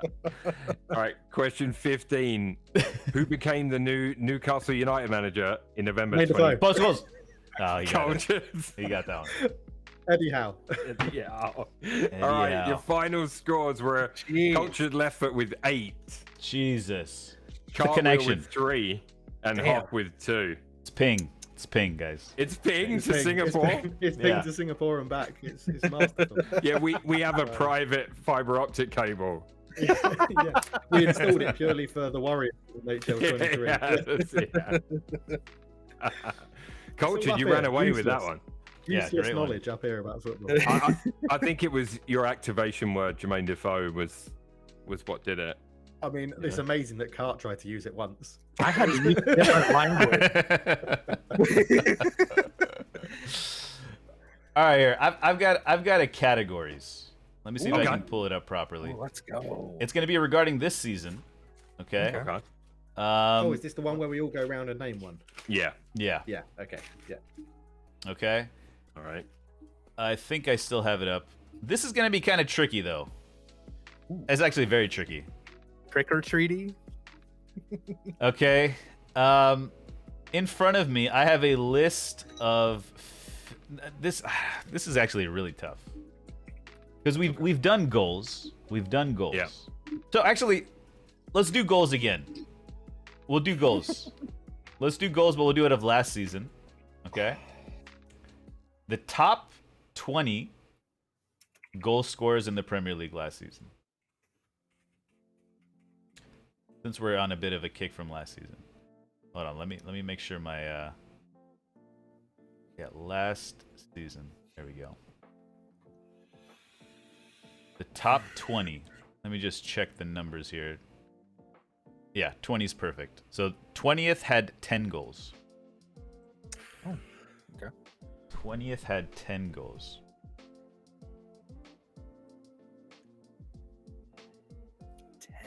Okay.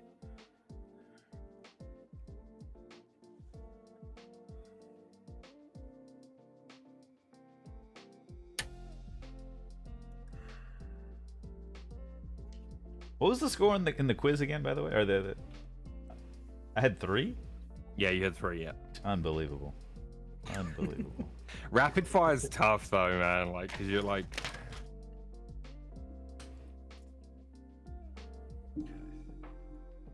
We talked about Ronaldo last week, right? Yeah, I think we did.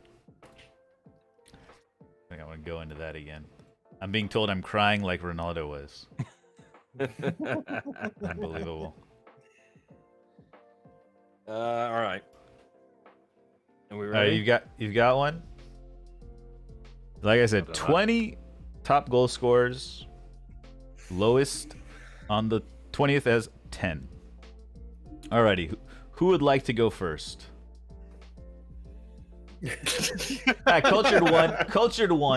The last one, so we'll start with Oh Cultured. yeah. And then we'll just Alright. go around in a circle. So Cultured Okay. off. Well, okay. Harry Kane. Harry Kane is number 4 on the list with 17 Premier League goals. Correct. Alrighty. Hoff. Golden Boot co-winner Heung-min Son.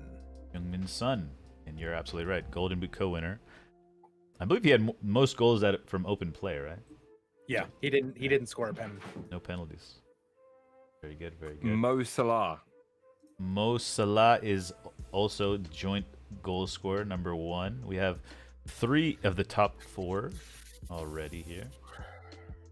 I'm going to go Kevin De Bruyne because I think he was Man City's top with 13 or 14. He had 15. Yep, that's right. He's coming in at number 6. KDB. Well done. Very nice. Alrighty, Hoff. Sadio Mane. Sadio Mane, number 5 with 16. Alone at number 5 with 16. Okay.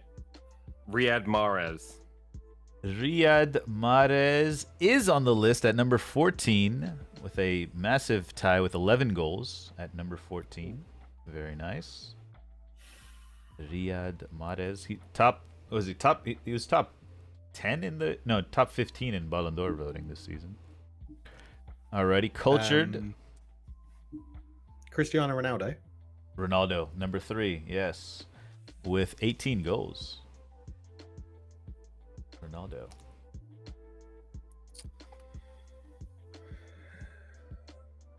Is it me?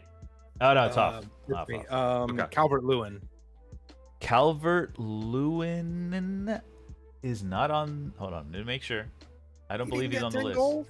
He was injured didn't for a get- lot, wasn't he? He didn't get Back 10 in the goals. season. He started that season really well, Scored a right? lot in the beginning. Yeah. Yeah, he's not there. Dominic Calvin Lewin. Calvert. Calvert, yeah. Isn't that like a drainage thing? Like a ditch. I thought- Yeah. Calvert. Oh, Culvert. I thought you were- Culvert. I thought you were going to call him Dominic Calvin Klein. Could be a good Culture, who did you say? Ronaldo. Cristiano. Ronaldo. Okay, let me tick that off my list. So, all right, so half. If I don't get this right, Culture wins then. Yeah, true. True. Raheem Sterling. Raheem Sterling is on the list, number 10 with 13 goals. Sterling. Raheem Sterling. He was mentioned earlier in Milo's quiz for his potential England call-up. Ivan Toney. Ivan Toney's correct. In that he's got 12, tied with a couple other people at 12. Ivan Toney. Correct. Now it's getting tough. I'm gonna go with the only man that scores for them usually, Wilfred Zaha. Oh, he was Wilfred Zaha is correct. Absolute master. Very nice. Very nice.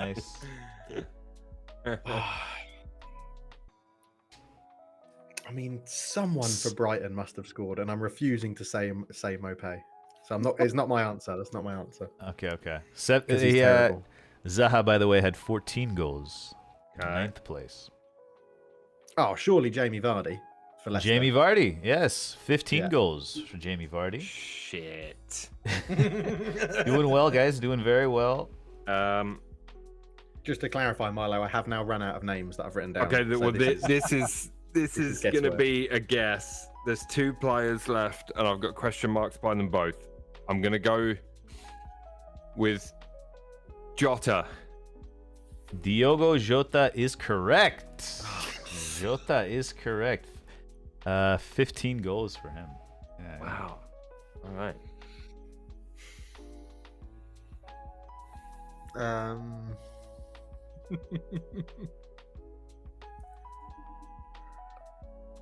That's 12 names done. 8 names remain. Let's see if there's any big ones here. I want to say him, but 10 goals, isn't it? They just need 10 Premier League goals. 10 Premier League goals. Gabriel Jesus. Gabriel Jesus is not on the list. Chance to win it. Chance for Milo to win it. All right, here you go. This is risky. Bukayo Saka. Saka, correct. With 14 goals. Or 14th place with 11 goals. Let's go. Very nicely Wow, done, isn't it Milo. amazing to think that Arsenal signed a striker that didn't score 10 Premier League goals for Man City? Yeah, it is interesting. Other names on the list from top to bottom. Let's see who we Is we Lukaku miss. on there? Lukaku's not on there. Good. Jared Bowen. Jared Bowen, of course. Yep. James Madison. Okay. Madison. Yeah. Ward Prowse. No, not Ward-Prowse. Rafinha. Rafinha. Rafinha right. was on Is there. Mopai on there? Yeah, is Mopai- Mopai on there? Mopai is not in the top 20 Good. here. Yeah, Okay. good. Mason Mount. Oh, Mount. Yeah, he had a good season. as Timu Puki. well. Pookie, of Oh, course. Yeah. Oli Watkins. Oh my God. Yeah. We missed a bunch. There is a tie for 20th actually. Let me make sure you guys didn't miss that. Yeah, you guys. Calvert-Lewin on there? No, Calvert-Lewin's not on there. Sorry, there was a tie for. There was a tie. So there was Mikel Antonio at 10. Oh wait, did someone say Bruno? No. No. That was No, previous. no one said Bruno. Okay, Bruno had 10. Richarlison had 10. Emil Smith-Rowe had 10. James Ward-Prowse had 10. Milo, you mentioned him. And Emmanuel Dennis had 10 as well. I believe that's from Watford. Yeah. Phil Foden on 9. Gabriel Jesus on 8. 8 goals. Calvert-Lewin, I don't know where Calvert-Lewin is. Calvert-Lewin had 5. Yeah, I think he got injured. That's why they almost got relegated. Yeah. Yeah. What else do we got here? Oh, well done, Milo. Yeah, well Thanks, done, man. Milo. GG. On the Halloween special, guys. Unbelievable. I know. Alrighty. Socko's here. Socko, do you like the jersey, by the way? It's Mario Lemieux. I know Socko, everyone in here will appreciate it. I did have the gloves and helmet on as well at the start. You missed the intro. Speaking of what's happening this week, are we gonna do a PST Warriors cell session soon? Let's put that together because I really put want to my get that going. I've sent invites out around work to everybody. meetings, yeah. in the Sounds like chat. it's what Thursday or Friday, maybe, right? Yeah, I think a Friday could be good. Okay. Yeah. But your Friday night is my Saturday morning. Yes. So I'm going to struggle. Why, are you going to be hungover? No, I'll probably be at football. Are you playing football? I was, and then I tore my calf again in my last match. that's right. So I'm being a player manager now. No, I tore it and I recovered from that, and then I've torn my other one. So Oh. I tore my right calf, and I had 3 months out. I've come back and tore my left calf. So Unbelievable. yeah, I'm not playing anymore. Retired, officially retired. It's a young man's game, I think. Yeah, I'm going into management.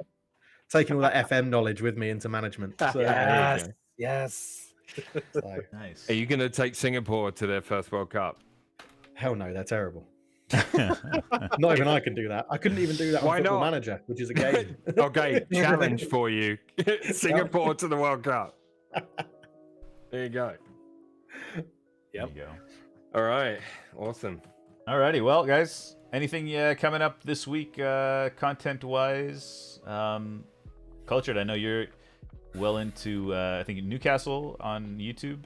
Yeah, Football yeah. Manager. Newcastle save on YouTube with Football Manager going really well. Just finished the first season, I think, because I've recorded a couple of episodes in advance. God, it's fun being Newcastle. They have so much money, like ridiculous amounts of money. It's really good fun. That's great. I've got F1 Manager going on my second channel as well, and a FIFA series, which, as there's no Master League on eFootball yet, I'm loving short games on FIFA with a few sliders to make it a little bit more realistic with Fulham, which is good. Just floating above relegation in that one, which is really good fun. So yeah, plenty going on, and I hope to be making my return to Twitch very soon when the Football Manager full game comes out. So I'm hoping to be streaming a bit of that every evenings in Singapore. So when you guys wake up, I might be live. Who knows? Yeah, that's good. I like that, because then I can, especially when I'm working from home now. I work from home 2 days a week, so I can put those on for sure. Yeah, I used to put you on when I was like just getting to the office. Yeah, I remember. But so I'm hoping, you'd be live for like 10-15 minutes, and then that would be it. Yeah. But also, I am very keen, if obviously there's things going on in my personal life, which I think everyone, sort of, you guys know about anyway. If I do stay in Singapore, then network save is very much a thing for my morning, one of your evenings, potential Football Manager network save. I need it. That'd be fun. When the full game's out, when the full game's out, I'll set up a group on maybe Cart's Discord or yours, Milo, and we'll go through it in that. So yeah, excellent. Let's do it. It'll be awesome. Great to be back as well. Really enjoyed being on the show. Yeah, nice to have you back. So, always nice. Hoff, anything coming up for you? Still working my way through with Bayern. Got a little inspiration watching you earlier. Might try and snag Ronaldo if Man United will let him go for cheap, because I still need a fucking striker. It's really annoying how there are no like top quality strikers, and they don't have the money. They don't have the Lewandowski money like readily available. So yeah. So yeah, that's what I'm going to be doing this week, because I'm off for most of the week. So yeah. Nice. And is that, Milo, are you streaming it at all? Oh, sorry, Hoff, are you streaming it at all, or is it on YouTube? Yeah, okay. I'll try. I'm not going to do anything on YouTube until the full game comes out. Yeah. Okay. Cool. That's nice. And Milo, what's coming up? Arsenal save? Yeah. So tomorrow night I'll be continuing F1 Manager. We're on season 3. I had a really rough race last week. I only did the one last week because then I wanted to try the Modern Warfare 2 release. So I've been playing Modern Warfare 2 as well, off stream. I'll probably put some Warzone teams together some nights for fun, if any of you are interested in that when that comes out, Warzone 2. But anyway, yeah, F1 Manager's going well. Football Manager, the Arsenal save is great fun. I had a blast on there last night, did about a 4 or 5 hour stream. I went a bit later than I wanted because Culture made me. We watched the World Cup. We did. We got to the World Cup and we followed along England after the group stage, and they went out to Argentina in the quarterfinals with a Lionel Messi penalty. Yeah, Messi. Right on the stroke of half time. It was drama, scenes. There were people in the chat that called in sick to work because they wanted to follow England in this save. It was cracking. Yeah, so that 2 management games playing. I am still sim racing. I'm looking at maybe joining a weeknight league because Sundays are becoming difficult for me in the afternoon. My oldest daughter plays football, and I just love going to her games. Days Gone is going really well. We're on part 8 next week.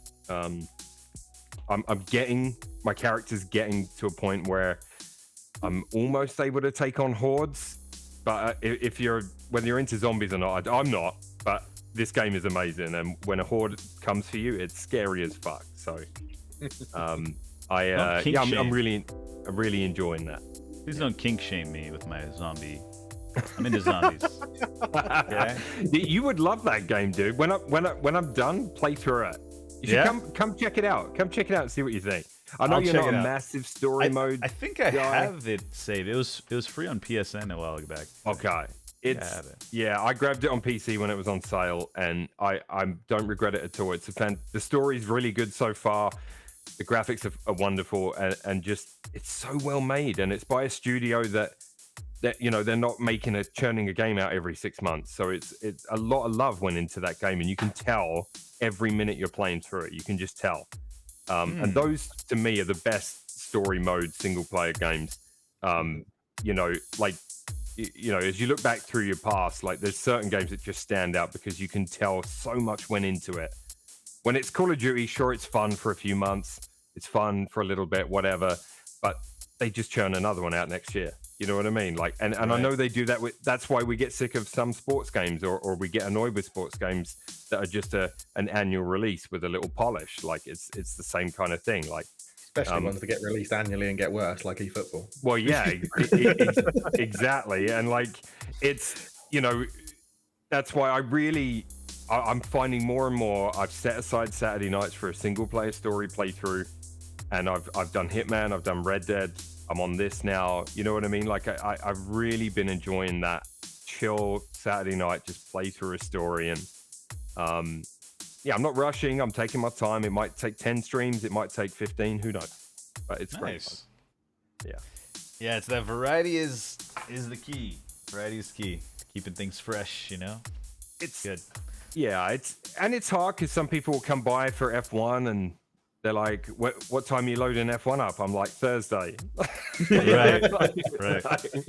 But it's just the way it is. And other people are like, why aren't you sim racing on stream? And I'm like, well, I'm busy Sundays when the league's on. I've been doing these endurance races early on a Saturday morning, and I just don't feel like getting up and hitting go live because I'm half asleep and I'm having fun with that. So yeah, no, good times though. Good times. Thanks for letting me drone on there, guys. Sorry about that. No worries. We can talk about whatever here. Yeah, guys, anything else you want to add? All the links are, guys, if you're watching on YouTube, it's all in the description. Twitter, YouTube, all that stuff. Champions League this week. Chelsea, Arsenal next week. World Cup coming up. So that'll be fun. Yeah. Thank you guys for joining. And I'll be doing we'll do a special post show. You know, I don't really want to talk too much about it, but you know. Oh yeah, okay. Yeah. I'm down. You know, we've got requests for Milo's dad joke in the chat. Oh shit, I forgot. One thing, you know, butterflies are. You know, you get butterflies in your stomach. Yeah. A wise man said that is common sense leaving your brain, which is interesting when you think about it. Anyways, Carl, I honestly thought your philosophical end would have been the one that Football Manager taught you just before the stream, before the show started. Oh, yeah, what was it? Which is a sensible wise man, builds the roof in the summer. In the summer, yeah. That's right. In the sunshine or something. Yeah, that's it. In the sunshine, yeah. Alrighty, Milo. Dad joke to write us. Yeah. Take us away. All right, guys. What type of shoes do frogs wear? Open-toed. Oh my. Oh no. That's a good one though. I like that. These are good. These are great. When you say good, what do you mean? Open-toed. Yes. Alrighty. There you go. Chaps. Great Thank show. you so much, guys. That was a great fun tonight, as always. Yeah, it was good. Thank you, Carl. Thanks, Hoff. That was Thanks, good. Good Milo. night, guys. Lovely stuff. Yeah, great time. All right, guys, I got to run. I will. I'll catch you next week. Yeah, I've got to get back to work. Rubbish. Ciao, guys. Hopefully here next week if you need me. Hey, yeah. Absolutely. Awesome. Cheers, guys. Catch you soon. See ya.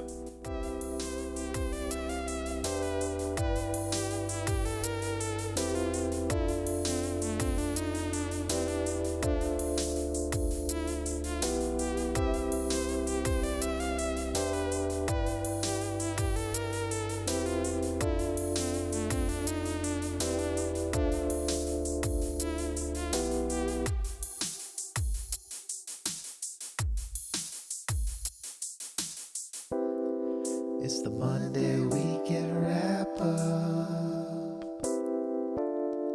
It's the Monday weekend wrap up. It's the Monday weekend wrap up.